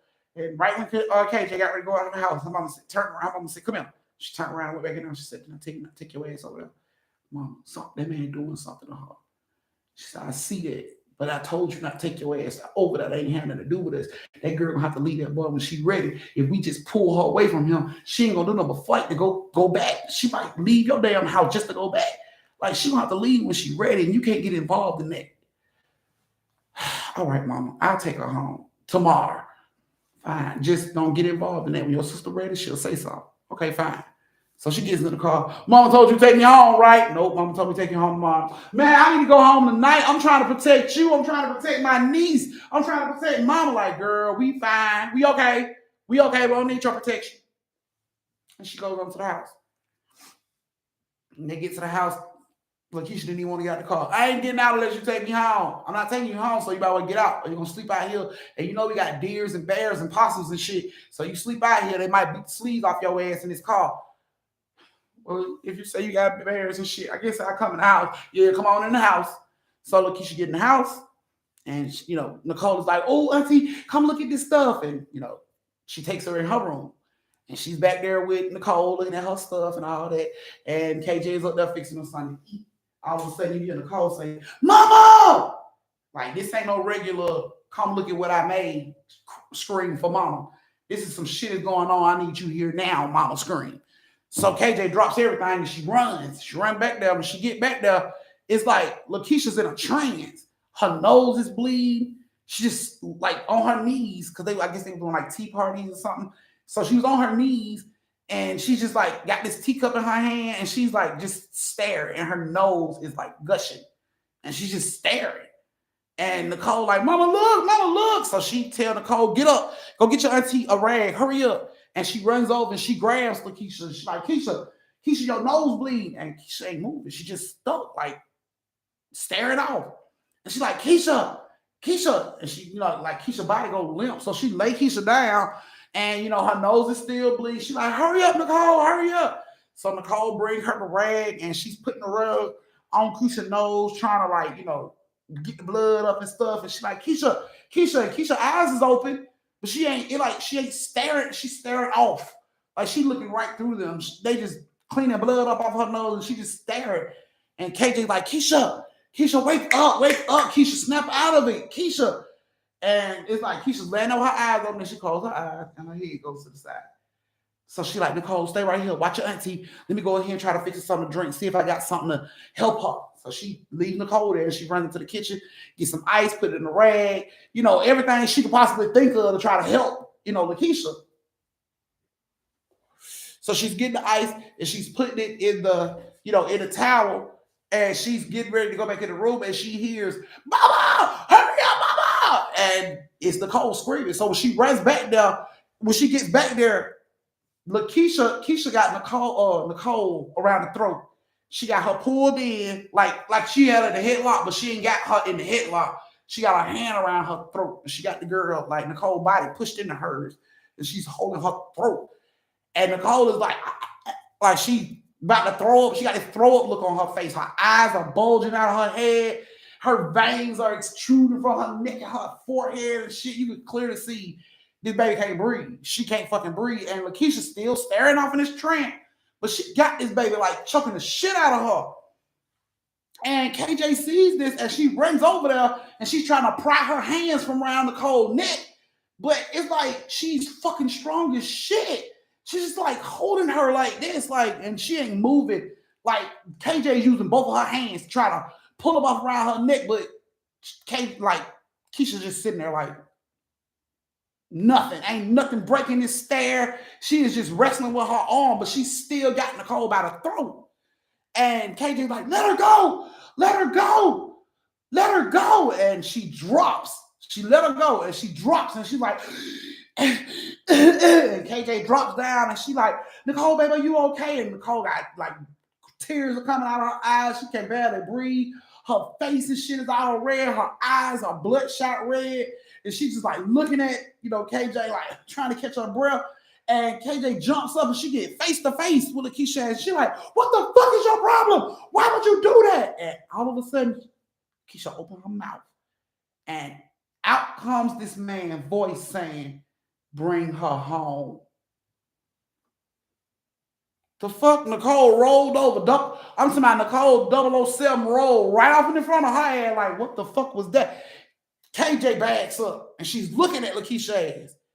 And Lakeisha's just standing there, still in this same fucking trance. So KJ get close and she walk over and she like, Keisha, why would you do that to your niece? And Keisha is like, she comes out of the trance for just a second and she looks at KJ and out of her mouth comes his voice again. Bring her home. I'm not bringing her home. You can stop. I'm not bringing her home. Bring her home or your baby die. Nicole started backing up. Mama, she's scared. Mama, and he is like serious as she's like serious as shit. She's like, bring her home. And then her head turns and she's back in this trance. Her nose starts to bleed more. Oh my goodness, like she called her mama, something's going on with Lakeisha, something's going on with Lakeisha, mama. Like she tried to kill Nicole, like, and this dude's voice is coming out of her mouth, and her mama's like, what? This dude's voice is coming out of her mouth, mama, like, for real. She like, girl, I told you not to get involved. I don't know what the hell they got going on and what that girl done got into, but you need to take her ass home. Okay, mama, I'm gonna take her home. And she, tells Nicole, put your coat on, baby. We finna take your auntie home. And she looks at Lakeisha and she walks over and Lakeisha's eyes still don't move. And she like, Lakeisha, we finna take you home. And she turns her head and out of her mouth comes this dude's voice again. And he like, right now. And she like, Lakeisha, I'm taking you home right now, okay? Let's go. I'm taking you home right now. And she, walks like somebody's controlling her, like her arms are moving, like, and she's walking to the fucking car. Like, and she, gets in the car and KJ drives her ass to the house. And when they pull up at the house, this motherfucker is standing in the door. He's standing in the doorway. Like, he knew they were coming. Like, he could see through Lakeisha's eyes or some shit. He knew they were there. He was standing in the doorway. And when, KJ looks over at Lakeisha and she's like, Keisha, you home, baby. And she turned her head and she looks at KJ and she was like, don't come back. Out of her mouth, this man's voice say, don't come back. And she like, Lakeisha, I gotta come back because mom be needing things. She like, don't come back. Loud as shit, scared the hell out of Nicole. Nicole just grabbed her ear like, Auntie, don't do that. Auntie, stop.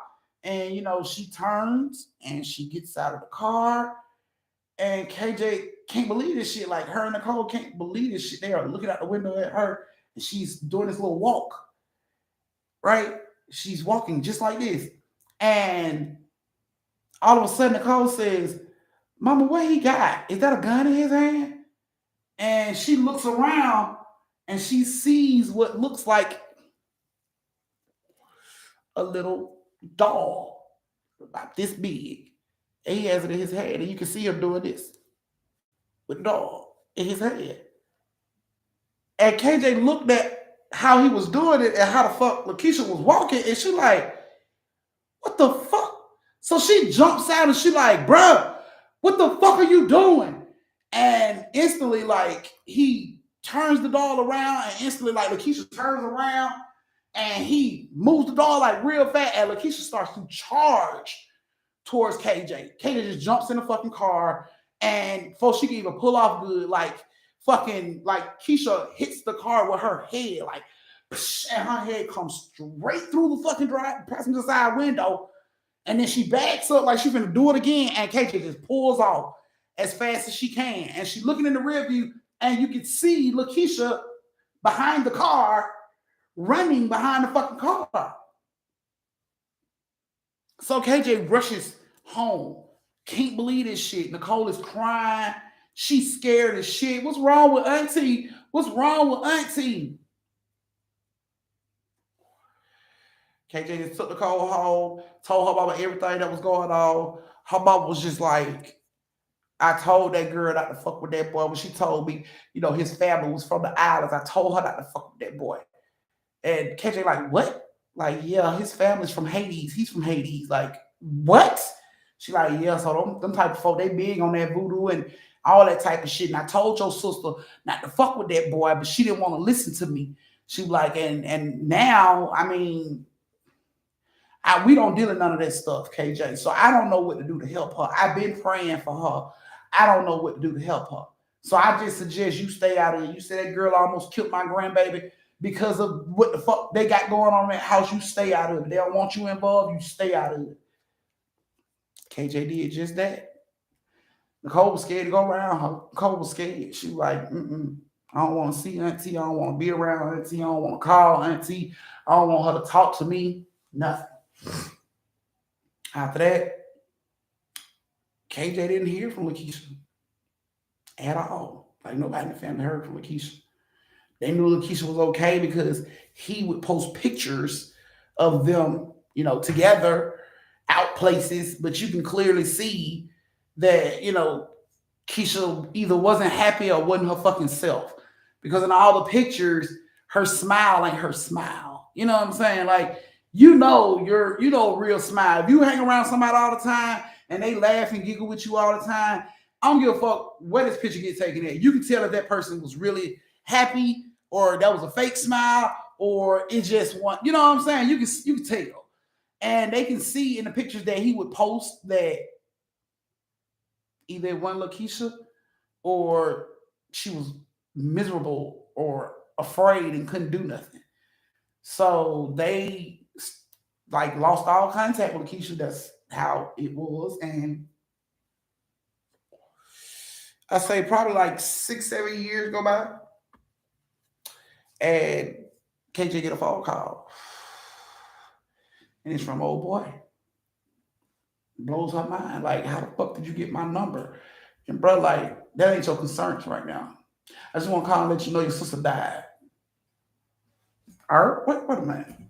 Wait a minute. What the fuck you mean you like she dead? I'm somebody said that shit so nonchalant. Like it was nothing. He like, yeah, she dead. What? How did she die? I mean, that's really, irrelevant right now. Just know that she's dead. She dead. She died. You just saying that shit because you don't want us around my sister. No, I'm telling you the truth. She died. I mean, you ain't gotta believe me. I can send you, the obituary and all that shit. We already had the funeral and everything. So my sister died. You had a funeral and you didn't even tell me or my mom or we didn't even get a chance to see her. None of that shit. And he just like, y'all wasn't family to her. Y'all didn't come around. Motherfucker, I recall you telling us not to fucking come around. I mean, you ain't have to listen to me. I mean, what could I do? Make you stay away? With a little smirk. I don't believe that shit, bro. You got to prove that shit to me. Don't call my phone no more unless you got proof, bro. And she hung up the phone. She thought about that shit because it was like she ain't talked to her sister in about 6 years. So at this point, she don't really fucking know. It's just scary because it may be true. And while she called her mom and told her mom, and her mom was like, oh, I knew something was wrong. I felt it. I knew something was wrong. And KJ like, for real, mama? You really think she dead? And mom was like, I knew something wasn't right. I knew something wasn't right. And while she talking to her mom, she get a text message. And it's from old boy. And it's a picture of the fucking obituary.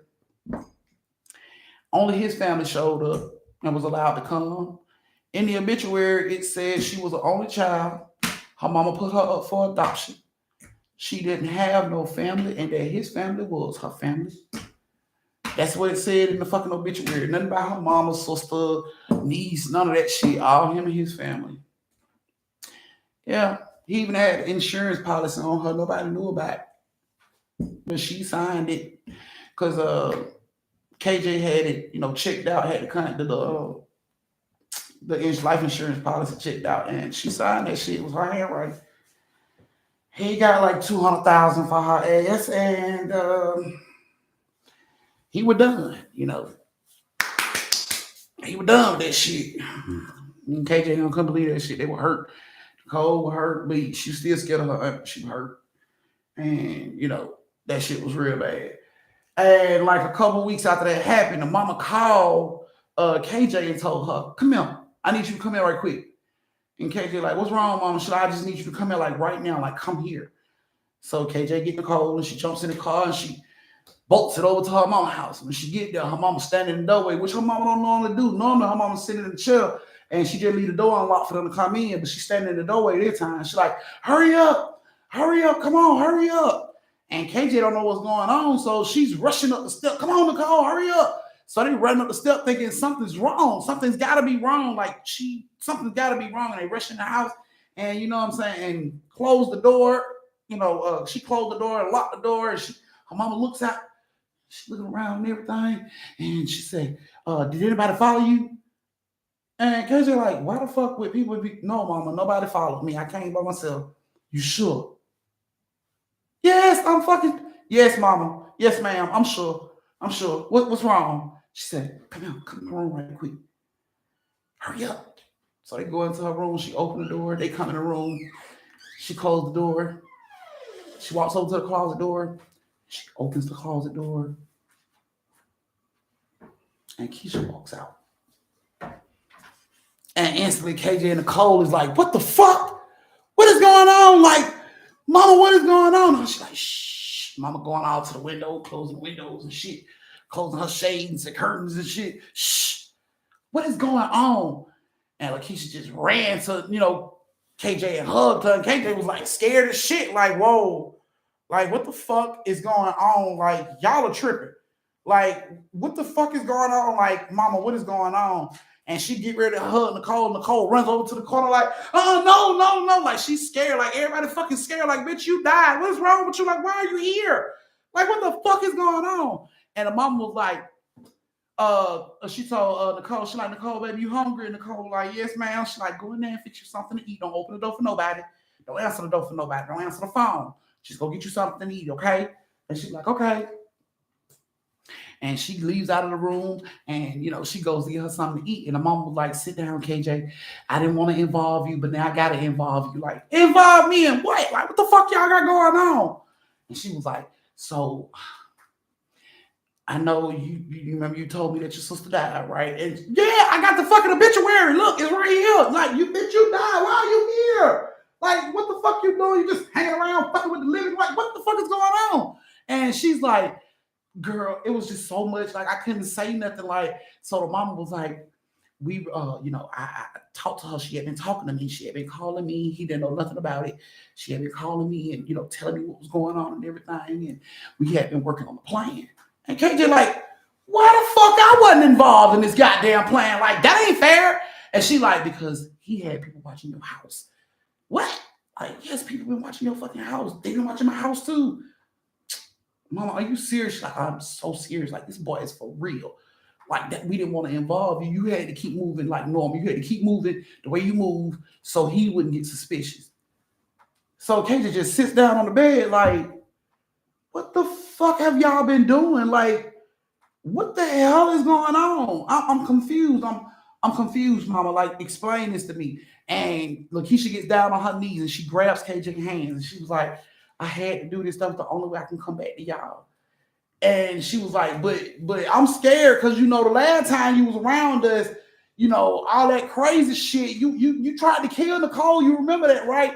And she was like, I didn't know that. Mama told me about it. I didn't know. She's like, I don't remember none of that night. I just remember playing Tea Party. That's it. She like, and I woke up and I was back in the house with him. She like, I was screaming. I was crying because I didn't even know how the fuck I got back. Like, that scared me even more. Like, did he zap my ass back into the house or something? Like, she was like, I didn't know what was going on, but he told me that you kicked me out. You brought me home. You kicked me out of the car. You told me you didn't want me in y'all life no more. You didn't want me in my niece's life no more. Mama didn't want me in her life no more. And he was the only family that I had at that point. And she was like, I didn't know what was going on. Like I was confused. And she was like, one day, he told her to go to the store and get him a cigarello. And she was like, she had this burner phone that she had outside in the neighbor's house by their mailbox hidden off in their flowers.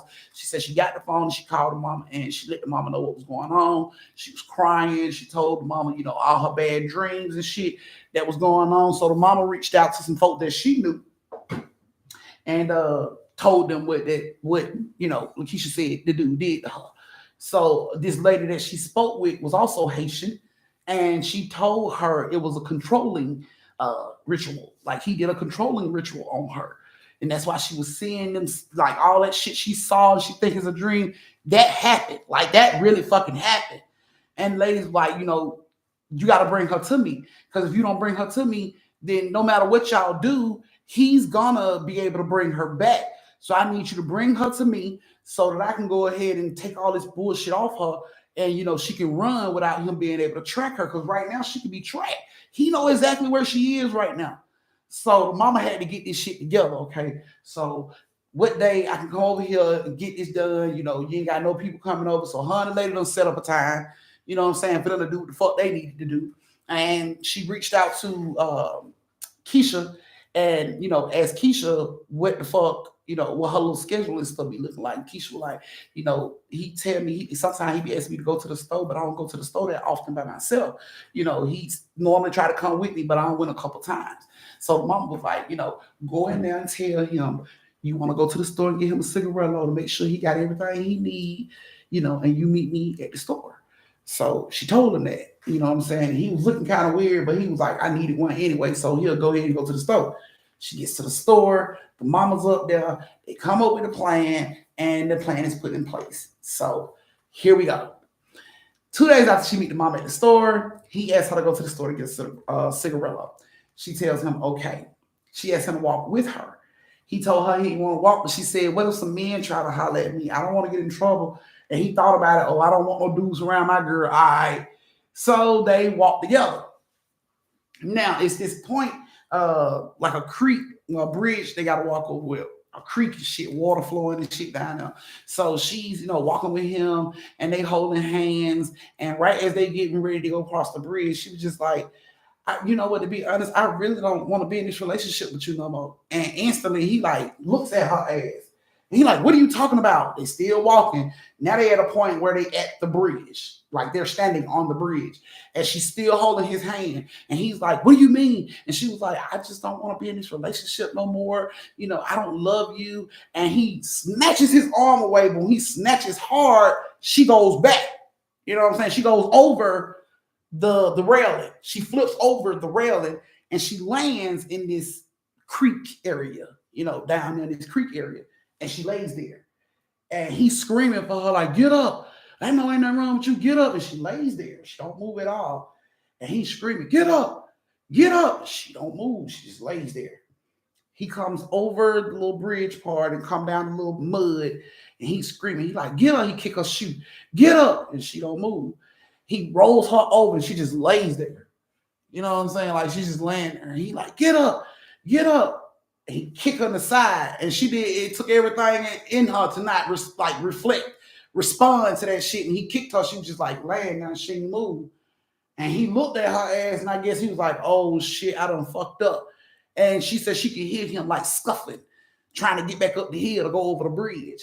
And she just laid there. And he scuffled and he got over the bridge and he ran. And she said she just lay there. She continued to lay there.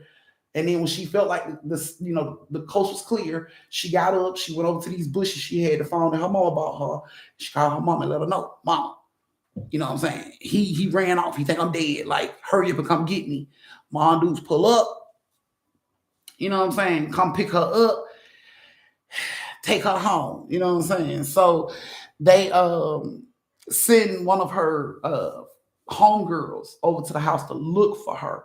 So she goes over and she was like looking for her. Is Keisha here? And he was like, acting all weird and shit. Nah, I ain't seen her. Oh, because I just wanted her, to come hang out with me. It's been kind of creepy ever since they found that dead body over in the, that creek by the store. And dude eyes got big as shit, like big as saucers. Huh? Well, what you talking about? She like, you ain't heard? They found a dead body over by the bridge. You ain't heard? He like, nah, I don't even watch the news like that. I hadn't heard nothing about that for real. Yeah, they said it was a woman body, but I mean, they ain't came out with no name or anything like that. But yeah, and ever since that happened, I just be scared to be out here by myself now because I don't want to be the next girl to end up like, ain't no telling what happened. You know what I'm saying? Could have been her boyfriend, it could have been, a rapist or anything. And I just don't like being on these streets by myself. So I just want to know if she can walk with me to the store because I don't want to walk that way, considering we walk that way all the time, and they found that girl body over there. I don't want to end up dead. And he was just like, nah, but she gone with her sister. But I let her know you stopped by. Okay, all right. You know what I'm saying? The girl left. And that's when he put the phone call in. He like, yeah, so your sister dead. You know what I'm saying? That's when KJ got the phone call. He don't even went as far as telling them folk, that the girl she dead and she flipped over. He said she jumped. She jumped over the fucking bridge and killed herself. That what he told them. Of course, they needed, proof of this shit to cash out on this check and all that shit. I don't know how Brother Man got them paper forged and all that shit he had done. I don't know who the fuck he know, but he pulled that shit off. She didn't even know he had all that shit going on until, word traveled that he was buying cars and shit. And, somebody was like, yeah, he got an insurance policy. And what the fuck, when? I didn't sign. KJ told her, your finger, that was your hand? That was your hand, right? Like, no, I did not. Girl, that boy had you under control. You could have did anything. You don't know that. So she just like, this is bullshit. But mom was like, this is what we need you to do now because he done started sending people over to my house to knock on my door every day. And, I can't keep hiding her here because he gonna eventually figure out, she's here. Mom Duke said once they faked the whole little death situation, she took her straight to that lady. That lady did something, put something on her, made her eat some shit that some little contortion she done put together, made her eat that shit. That girl said she bled nothing but grass and dirt for like a whole week. Like her cycle came on, but it was nothing but grass and dirt for a whole fucking week. This lady said her body had to be flushed of all that shit that he put in her. So that's what happened. It was like passing all that shit for about a whole week. And then, yeah, because you remember when he was standing over her and he was putting that shit in her. That wasn't no nightmare. That wasn't no dream. He was physically doing that shit to her. So the lady had to flush that shit out of her system because that's part of that little ritual, that little root shit he put on her. So she flushed that shit out of her system, and now it's like he's watching my house. So we got to find somewhere to put her because he's watching my house now. So KJ was like, okay, we got to figure this out. So KJ ended up calling one of her friends from college that had a house, had a cabin in the mountains that she didn't really go to. She only went, when it was winter. She didn't go throughout the whole year, but it was her cabin.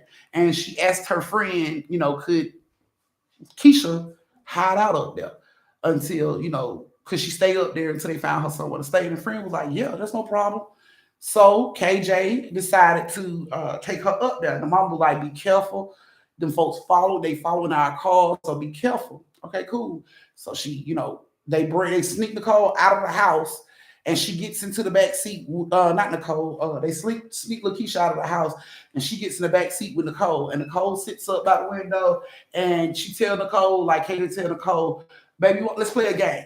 And Nicole was like, what? She was like, let's play how many times you see this car.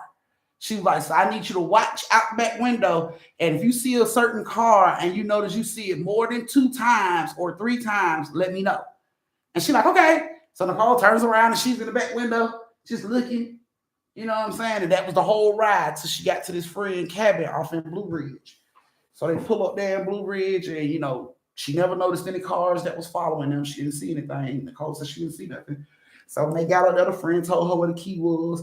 She opened up the door and, let Lakeisha in. She told Lakeisha, just stay here, until we can find somewhere or until he stopped looking for you. And, we'll come back to get you. If you need anything, just call me. Me and Nicole will come up here and kick it with you on the weekends. She got cable. She got everything you need up here. You should be fine. The refrigerator's packed full of food. Whatever you need, you should be fine. Just call me and let me know. And that's how they ran that shit. And they ran that shit for a while like that. I'm talking about brother man showed up at KJ job twice, asking, you heard from your mama been, your mama been acting weird. And KJ like, what you mean weird? She was like, she just been acting weird. And I was looking into the whole little situation, with your sister. And KJ was like, you told my sister died. He was like, yeah, but that's because somebody told me that she died.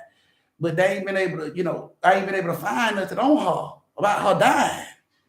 So KJ was like, well, you had something to do with her dying? And he like, nah, I ain't had nothing to do with her dying. I'm just saying, I ain't been able to find no news reports and nothing like that. So I'm wondering, you know what I'm saying, is your sister at your mama house?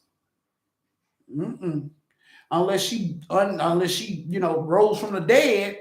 No, because last we heard she was dead, and we ain't heard from her. Remember, you blocked us from her life.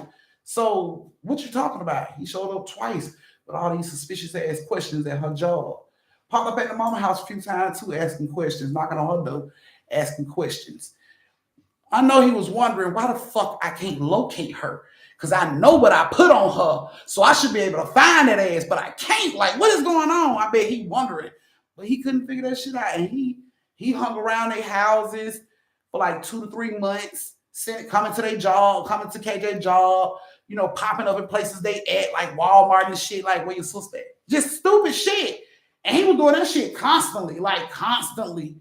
It got to a point to where they had to get like, restraining orders and shit. He wasn't giving a shit about none of that. He was still popping up. He didn't give a shit about none of that. He wanted Keisha ass. Like, where is she? Shut up, bro. Eventually, he started to, lay off as much.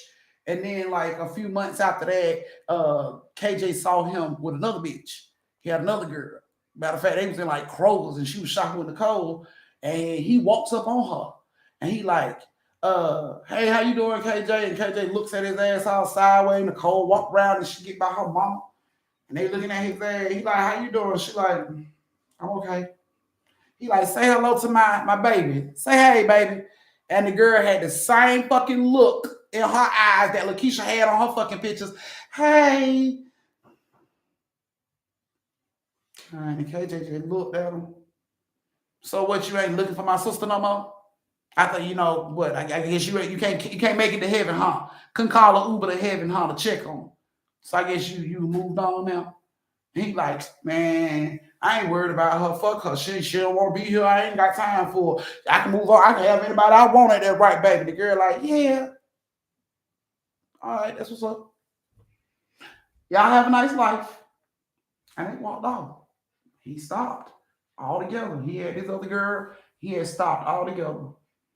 But they still didn't feel like it was okay for Lakeisha to come out. So Lakeisha ended up staying at that girl cabin for almost 2 years. She only had to leave around the wintertime when the girl wanted to come up there herself, like around Thanksgiving and Christmas. She wanted to come up there herself, and then, Keisha would go to her mama's house or even KJ house. But she ended up staying up there for 2 years.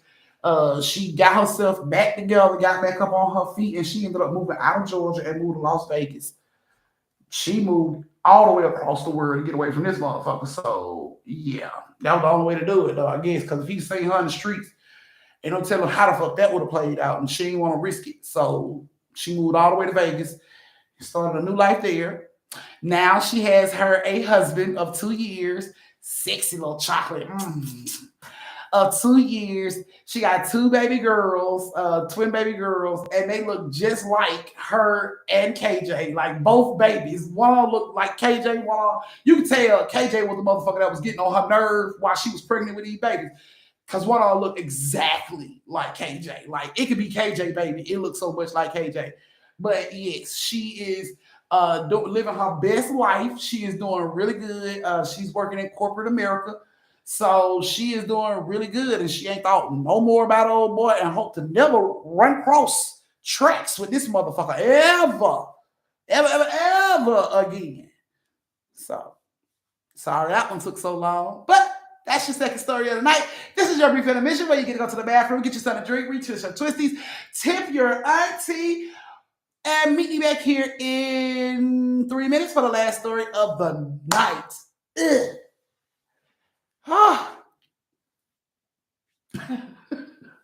I'm sorry the story is taking so long, y'all, but these was a long story. I'm trying to get all my long stories out the way. I got a few more of them long ass stories, but I'm trying to get them out the way as fast as I can because I be putting them to the side because they be hella long. So I be putting them to the side, but yeah. Let me check my phone. Hold on. Let me see. I have. Okay, so no, I don't have any more new ones, moderators.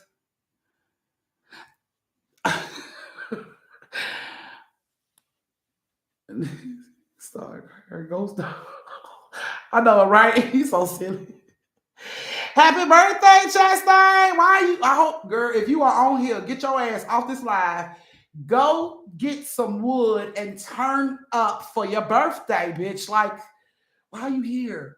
Like, why are you here? You should be drunk, standing on somebody's table right now. Like, what is going on?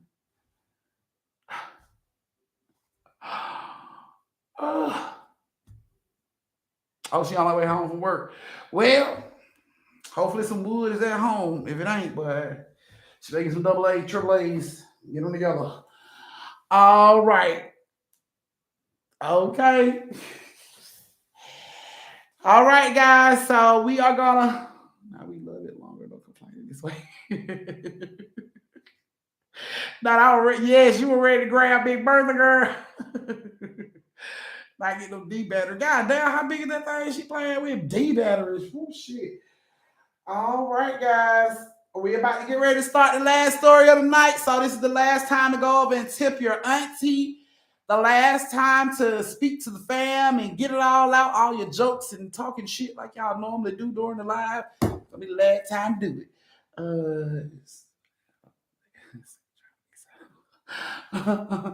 it. So not showing up.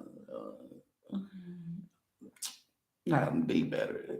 Happy birthday, Chastain. I'm grown now. So I can speak wild. All right, not you grown now. You can speak wild now. He's so silly. He's so silly. Not you grown now. Okay, you grown now. Ain't nobody think with your grown status, girl. All right, guys. So this is our last story of the night. If you are ready, give it up thumbs, give it up thumbs, give it up thumbs, give it up thumbs. Give me those thumbs. Hey, August. Yes, Queen. 2 more months. You'll be 1 year old. You'll be 1 year old, girl. You'll be out them pull-ups, bitch, being some panties. You too, Trinity. Y'all are big kids now. Oh my goodness. Get y'all out them little pull-ups, girl. Get y'all in some panties. Y'all will be 1 year old. Oh my goodness. And I see some of y'all still ain't closed the door. Can I please get y'all to close the door? Oh yeah, Trina, he kept that money, honey. He ain't say nothing about it.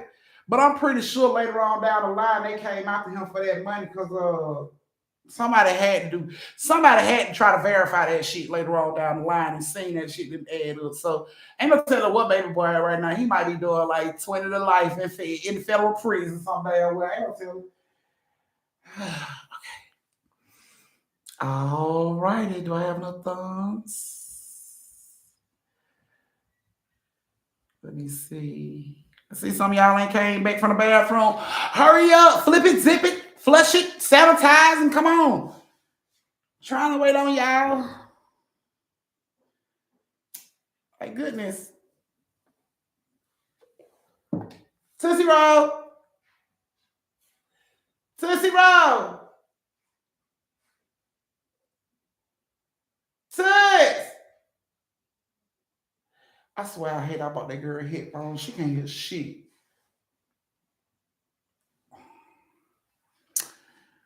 Okay.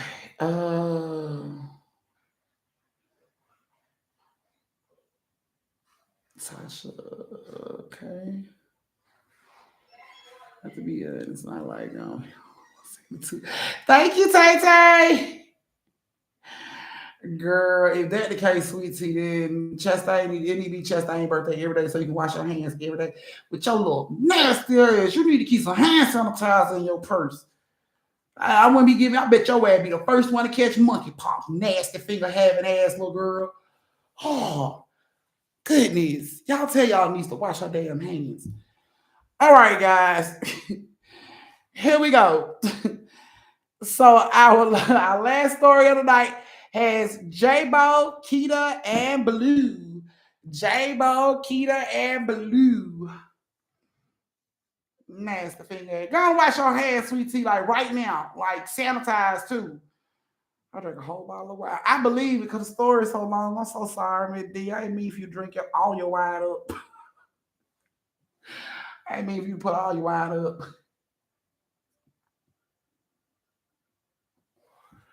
Okay, sanitize. So I think it's J-Bo here. J-Bo, Keita, Blue. Are you guys in here? Let me see. I know I ain't seen Blue tonight. I think I seen Keita earlier.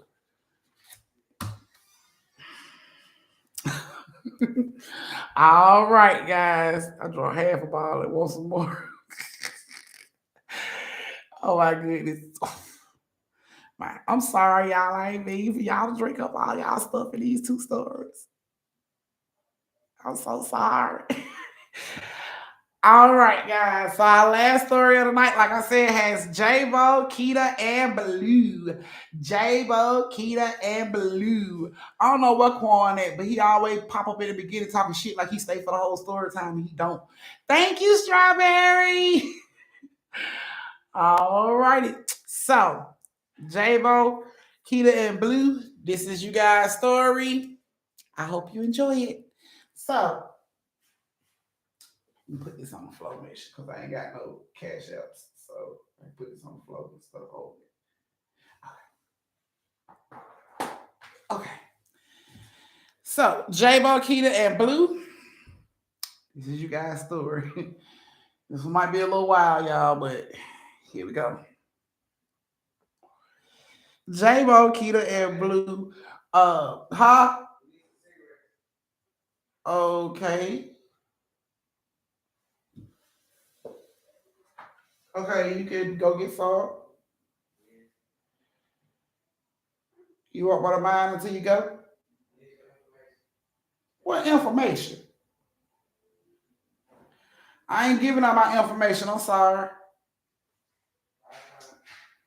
Don't be looking for my information.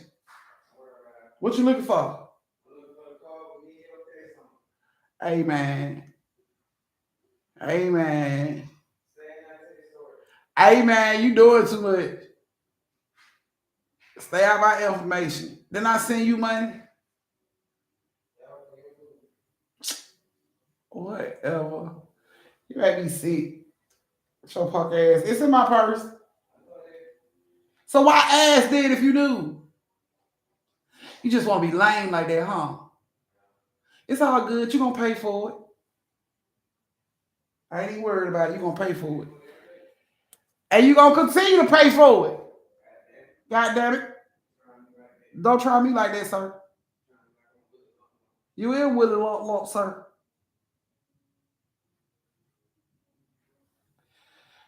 I'm sorry, y'all. I'm always messing with me. Okay.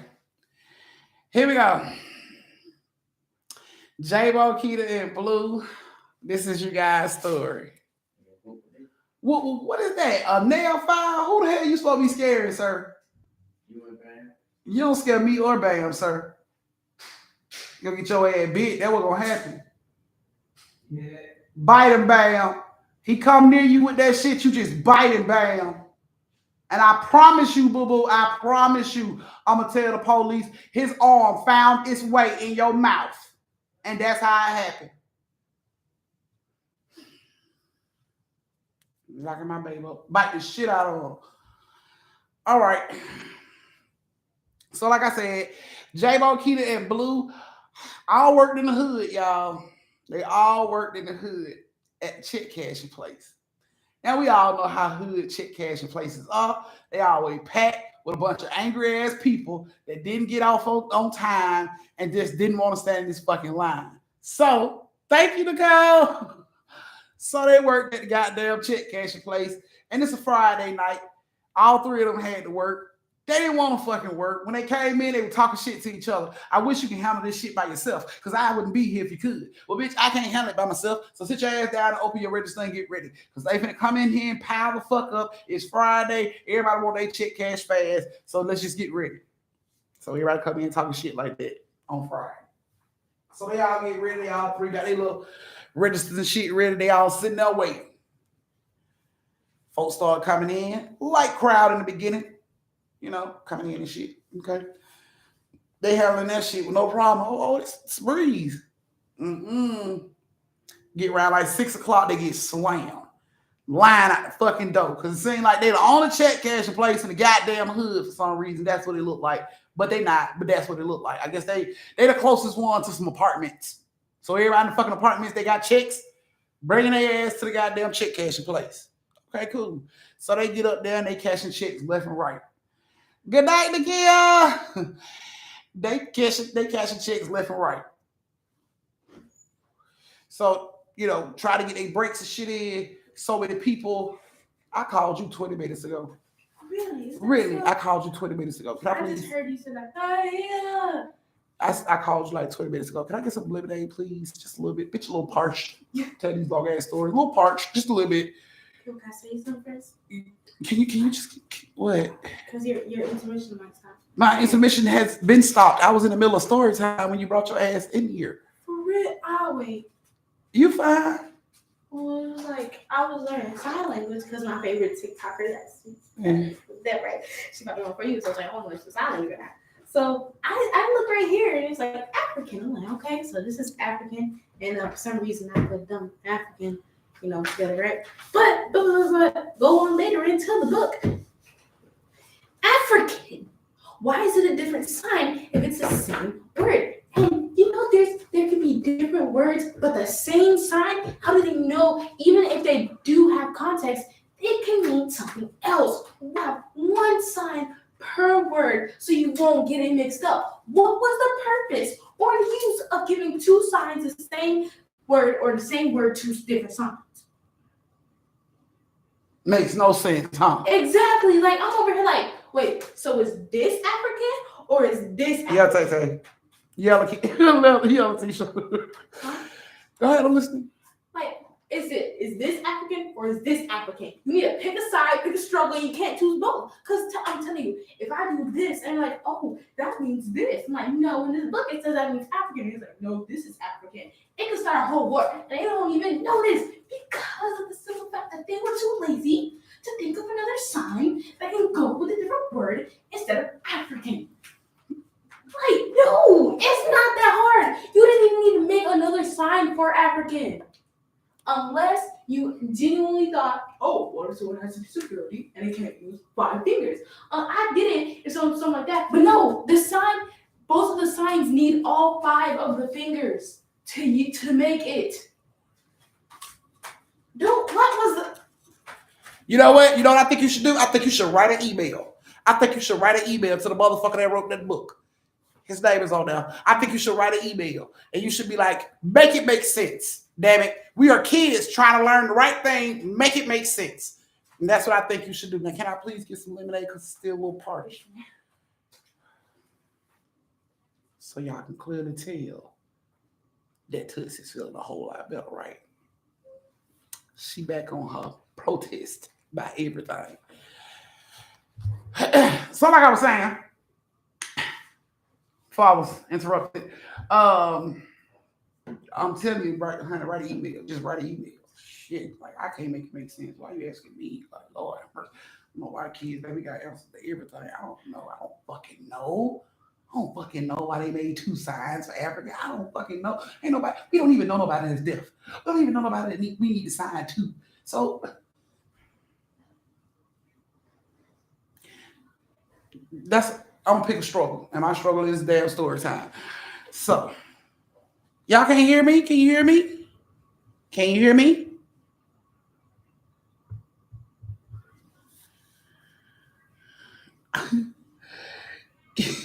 Okay. So they in there cashing checks as normal. Shit is just like moving really fast, you know what I'm saying? With them cashing these checks and everything. And I'm talking about barely can eat. People can barely eat. So many folks in there. They done had to call the security and the police and shit because two chicks got to fight in the social, not in the social security, but in the check cashing place. Apparently, somebody's fucking somebody's baby daddy and didn't bring the money for the babies or some shit, but they was fighting in the goddamn check cashing place, so they had to call the police. It was a whole lot of shit there Friday night, but a lot went on, and they was fucking exhausted. They had been the referee, they had been the police, they had been security, they had did all these goddamn jobs that night. So they was tired of shit when they got close to closing time, right? So it's like close to closing time, which is like 10:30. So it's like 9:45, 10 o'clock. You know what I'm saying? They like at 10 o'clock, we gonna fucking lock the door. Fuck that. They don't supposed to lock the door until like 10:20, but fuck that. We locking the door at 10 o'clock. I'm tired. I don't want to see not a damn other chick or damn other motherfucker standing here hollering about, just let me go ahead and cash it. You know me. I ain't gotta have no ID. You know me. She ain't running, ain't going through it. They ain't doing it no more. No more. I'm done. No more. I ain't doing that shit. No more. So they sitting out chilling, watching the clock. 10 o'clock, bitch, you better lock that door. So J-Bo say, it's 9:59. Keita said, Blue, where you at? You gonna lock the door? Blue like, hell no, you lock the door. I'm in the bathroom. All right, I lock the door. What time is it, J-Bo? It's still 9:59. Okay. Let me know when it's 10 o'clock on the dot. I'm gonna run around here and lock this bitch real quick. Okay.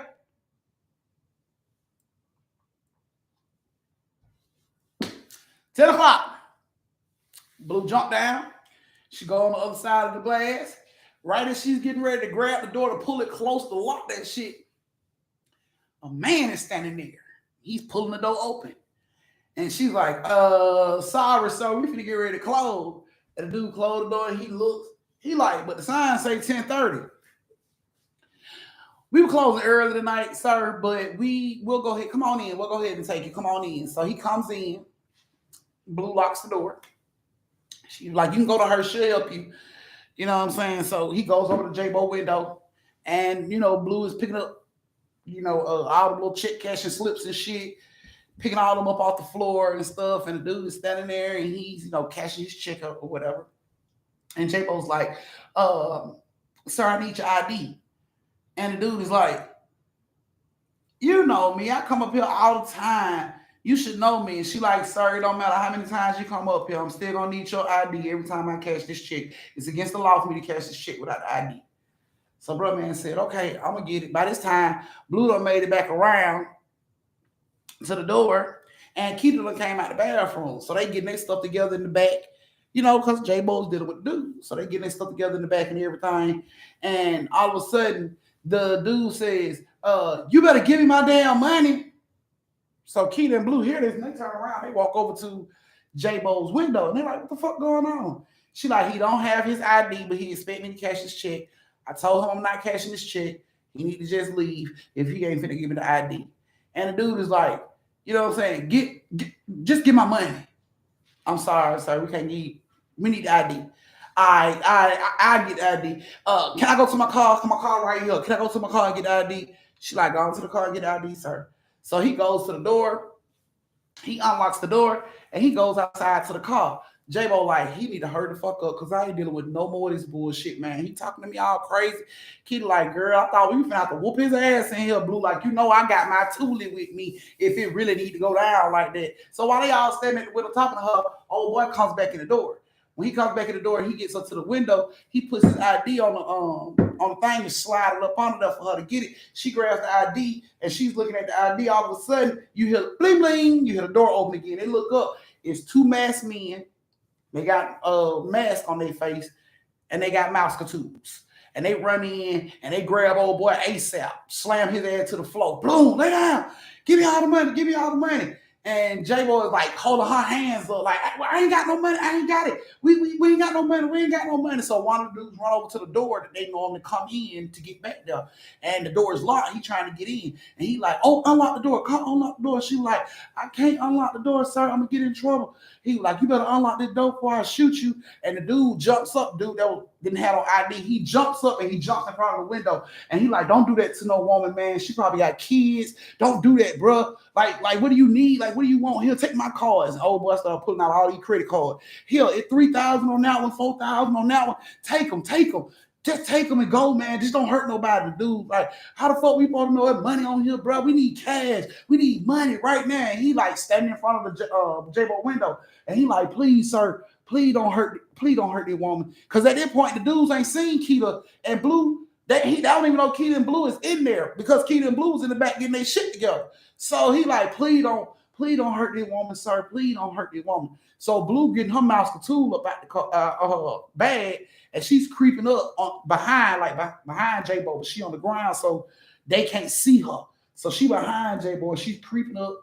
She's standing behind J-Bo, and J-Bo got her hands up, so she slapped J-Bo on the side, and J-Bo kind of looked down, and she shake her head, no, don't do nothing, no.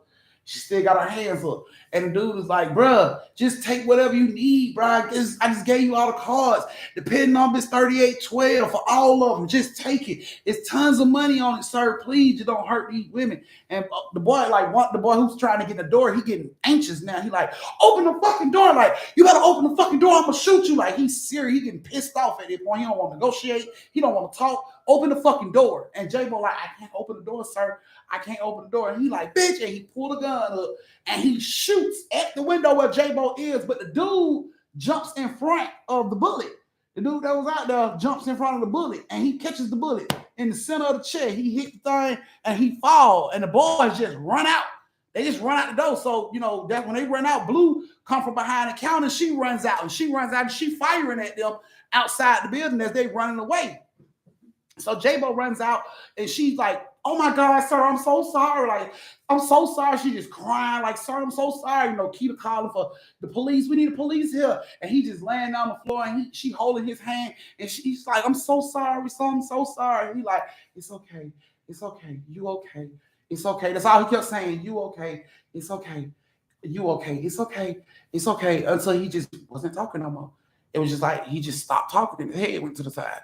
And she like, sir. She jumps up, looked at the ID. Michael, please, slapping him on the face. Michael, please wake up. Wake up. You can hear the sirens in the background. Michael, please, Michael, wake up. Michael, wake up. And the ambulance, the police get in there, the ambulance run in there, they get Michael up, put him on the gurney, but they try to do everything they can while they was in there on the floor.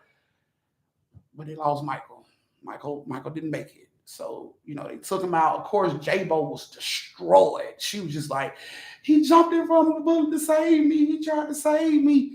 And she was just crying. The police, was asking questions. The Blue and Keita know what happened, and they was telling them everything. And J-Bo just was shaking. Like, she was just shaking. She was fucked up. She like, he saved me. He saved my life. He jumped in front of that bullet. He saved my life. That could have been me. I would have been dead. He saved my life. Like, she was just freaking out. And, the police was telling her, we're going to find these dudes. We're going to figure out who did it. We're going to find them. We're going to catch them. You know what I'm saying? And she just like destroyed by that shit. J-Bo boyfriend came to pick her up because she couldn't even drive. Keita them had to call and let him know what was going on. She couldn't even drive. So he had one of his homeboys to bring him up to the check cashing place to pick her up and drive her home in her car.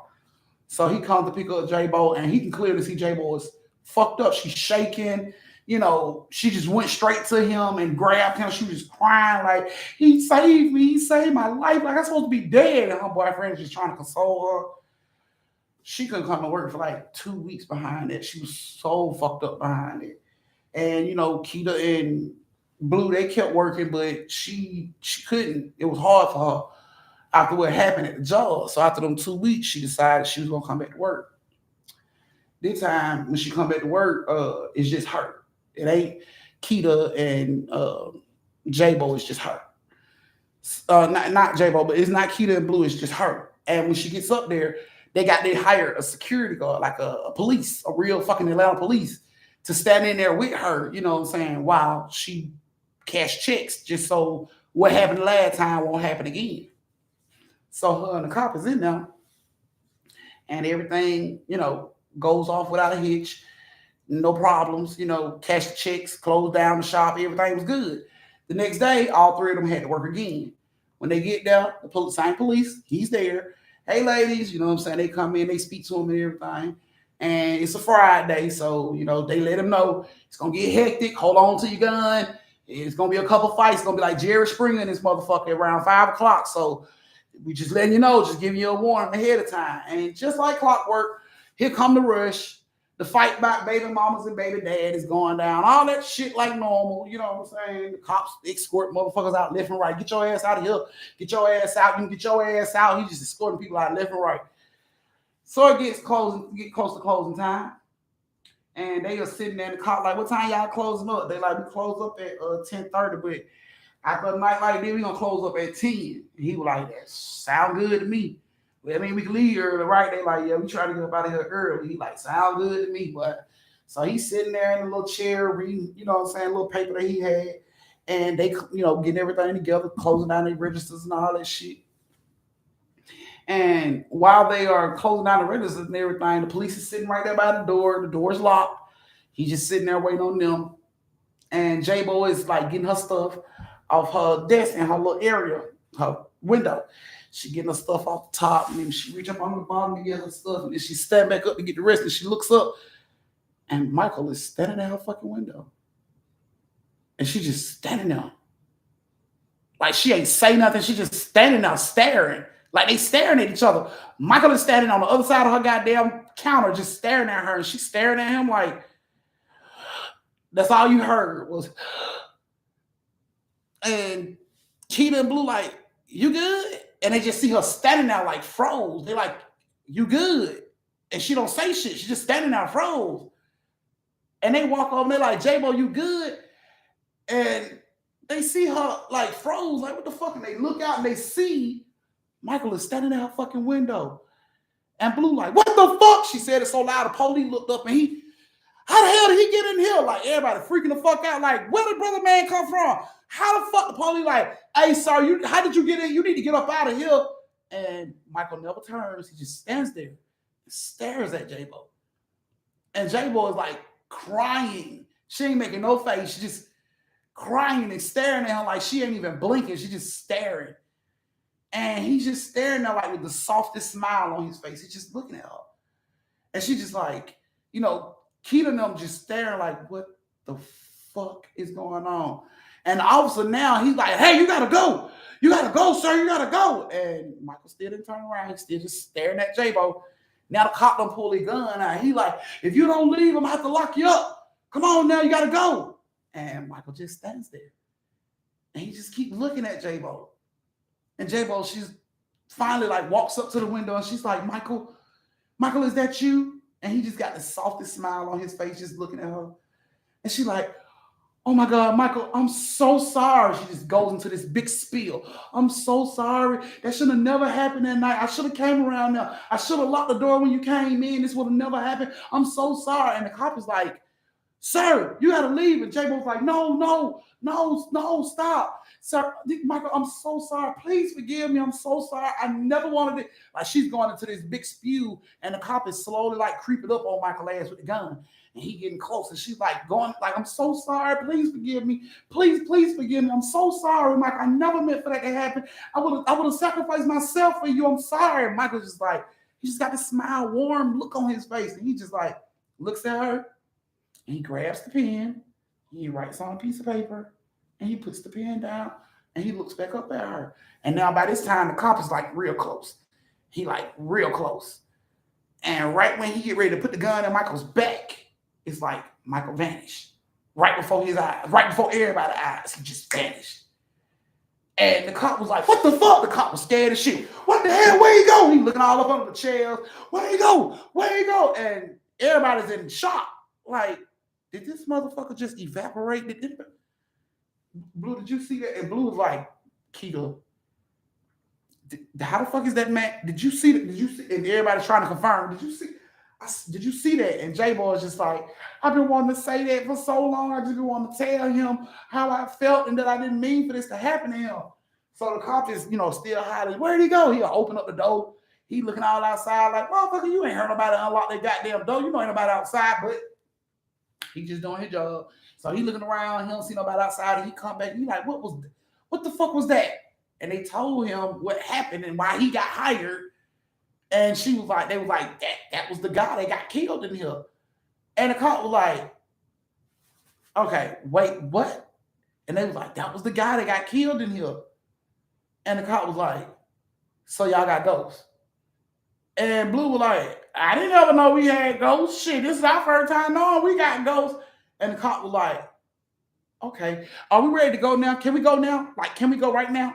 And, of course, Blue and Keita like, hell yeah, we can go like right now. Fuck that, close them registers. J-Bo was just like, she felt better. You can clearly tell she had burdened herself. She had got that burden off her chest. Because she was just like, every time they looked at her, she was just like she just let it go. Like, I got it off. I said what I need to say. He heard me. Everything. Oh, I feel so much better. And, the cop is like, can we go now? Please, like, can we fucking go now? And they coming off around the back, getting ready to leave. And it dawns on J-Bo. He wrote something down. And she runs back over to the counter. And she grabs the paper and she looks at the paper. And she starts to cry. And they're like, what? What's wrong? And she was like, you remember he wrote something down, right? And they were like, we didn't know he wrote something down. She was like, yeah, he wrote something down. Look. And she gave them the paper. And the paper said, I forgive you, J-Bo. She never told that dude her name. They didn't even get to the point of her name when she was asking for his ID. But he knew it. And he was just like, I forgive you, J-Bo. And she just started crying like, oh my God, like, oh, I've been crying about this. I've been praying that he forgave me. I was hoping he made it to heaven. She just was talking about it, and everybody was like, oh my God, he wrote that down. Like, and the cop was like, oh, hell yeah. We needs to go. Like right now, like we needs to go. Like this motherfucker in here writing love letters. We need to go. I don't want to be in here when we come back. Like, let's go. And, he rushed them on up out of there, and J-Bo came on up out, and she locked the door and everything, and she looked at the glass, and she was just staring at the glass, and all of a sudden his face, his body, like half his body, like just the top portion appeared in the window. And she was just like, thank you, Michael. And he had the same little soft smile, and he nodded. And then he vanished again. And, she was like standing there looking at the window like, and the cop is like, oh, hell nah, I ain't coming back. Y'all need to shut this shit down. Y'all need to shut this fucking spot down. Because y'all ain't gonna never be able to get a cop in here. Ain't nobody coming to protect y'all in this goddamn house, not this building no more. I'm not coming back. I'm done. I'm putting in my resignation right now. You let whoever the fuck own this place know I ain't coming back. He can find him another fuck. Tell him to go to Fulton County Police because they ain't heard about what the fuck going on in here. So he can get a Fulton County Police. But Atlanta will not be doing that shit no more. We are done. We are done here. And that cop jumped right in the motherfucking car. He didn't even waste no time. He didn't wait for them to get in their car to make sure they got home safely. He pulled the fuck off as soon as possible. I'm talking about jumped in before he can close his door good. He gonna pull the fuck off. He ain't want no parts of that shit. No parts of it. J-Bo got in the car. And Keita and them got in the car, and they were just like, I'm glad you got, the closure that you wanted. And she was like, that's all I wanted. Like, I just wanted him to know I didn't want that to happen to him. And from that day forward, they didn't have another cop. But they did have Michael. And it was weird because they only seen Michael that one time when he showed up. But from that point on, when shit popped off in the check cashing place, people would be looking weird. Like, here come Keisha and her friend always fighting about their fucking check, and these hoes get to arguing about the check, and then all of a sudden while they arguing, it's like, the fuck was that? Like, something just freaked them the fuck out. Like, you felt like the fuck was, man. Like, and Michael kept shit in order. Motherfuckers found out. Motherfucker was like, it's a ghost in the check cashing place. And he regulates everybody. So you coming out with all that crazy shit, but that ghost gonna beat your ass. And that's the word. That's the word. It is haunted. You just go in there to cash your check. You don't hang out. You don't fight. You don't cuss. You stand in line quiet as shit with your ID ready. Because Michael don't like it when they have to ask you for the ID. So when you show up without your ID trying to get that check signed and you think you're going to get that shit signed, your check just mysteriously fly off the fucking counter. And when you been down to pick it up, it fly a little further until that shit go all the way out the door and your ass go out the door chasing it. So they don't have police. They have ghosts to protect the chick cashing place. And J-Bo says she has never felt safer in that fucking chick cashing place than she do now with Michael being security guard. So there you go. Your third story of the night. Thank you guys so much for joining me for story time. I greatly appreciate you guys being here with me, taking time out of y'all busy day, which I know is busy, taking time out of y'all busy day to be here with y'all auntie and get these creepy ass stories. So thank you. I love you guys individually. Mwah. I greatly, greatly appreciate you guys being here with me. Thank you for everybody that gave tips tonight. You guys will be in story time. Yes, I think I'm gonna go ahead and hit my big tipper off with 3 stories. Okay, let me check my cash out right quick. With 3 stories again. Let me see. Thank you, Tasha. Let me see. Was it Tasha? Oh, I already got. Yeah, I don't have any more cash apps. Who was that? Tasha. Thank you, Tasha. Yes. So y'all add Tasha to the list. Yes. So, like I said, thank you guys. Thank you everybody that tipped tonight. You guys will definitely be in a story time. I can't promise you won't die. I can't promise you gonna survive. I can't promise that you won't be a ghost. All I can promise you is that you will be in the story. So thank you guys so much for joining me for story time. Y'all know my motto: stay safe, social distance, and don't slap the sleeves off a motherfucker unless they earn it. 7 more days until Auntie Turn Up Day. So thank you guys. You guys have a lovely evening, a good night, and sweet dreams. Mwah. I love you guys, and I'll see you on Wednesday. Good night. Yes, come on with the countdown, girl.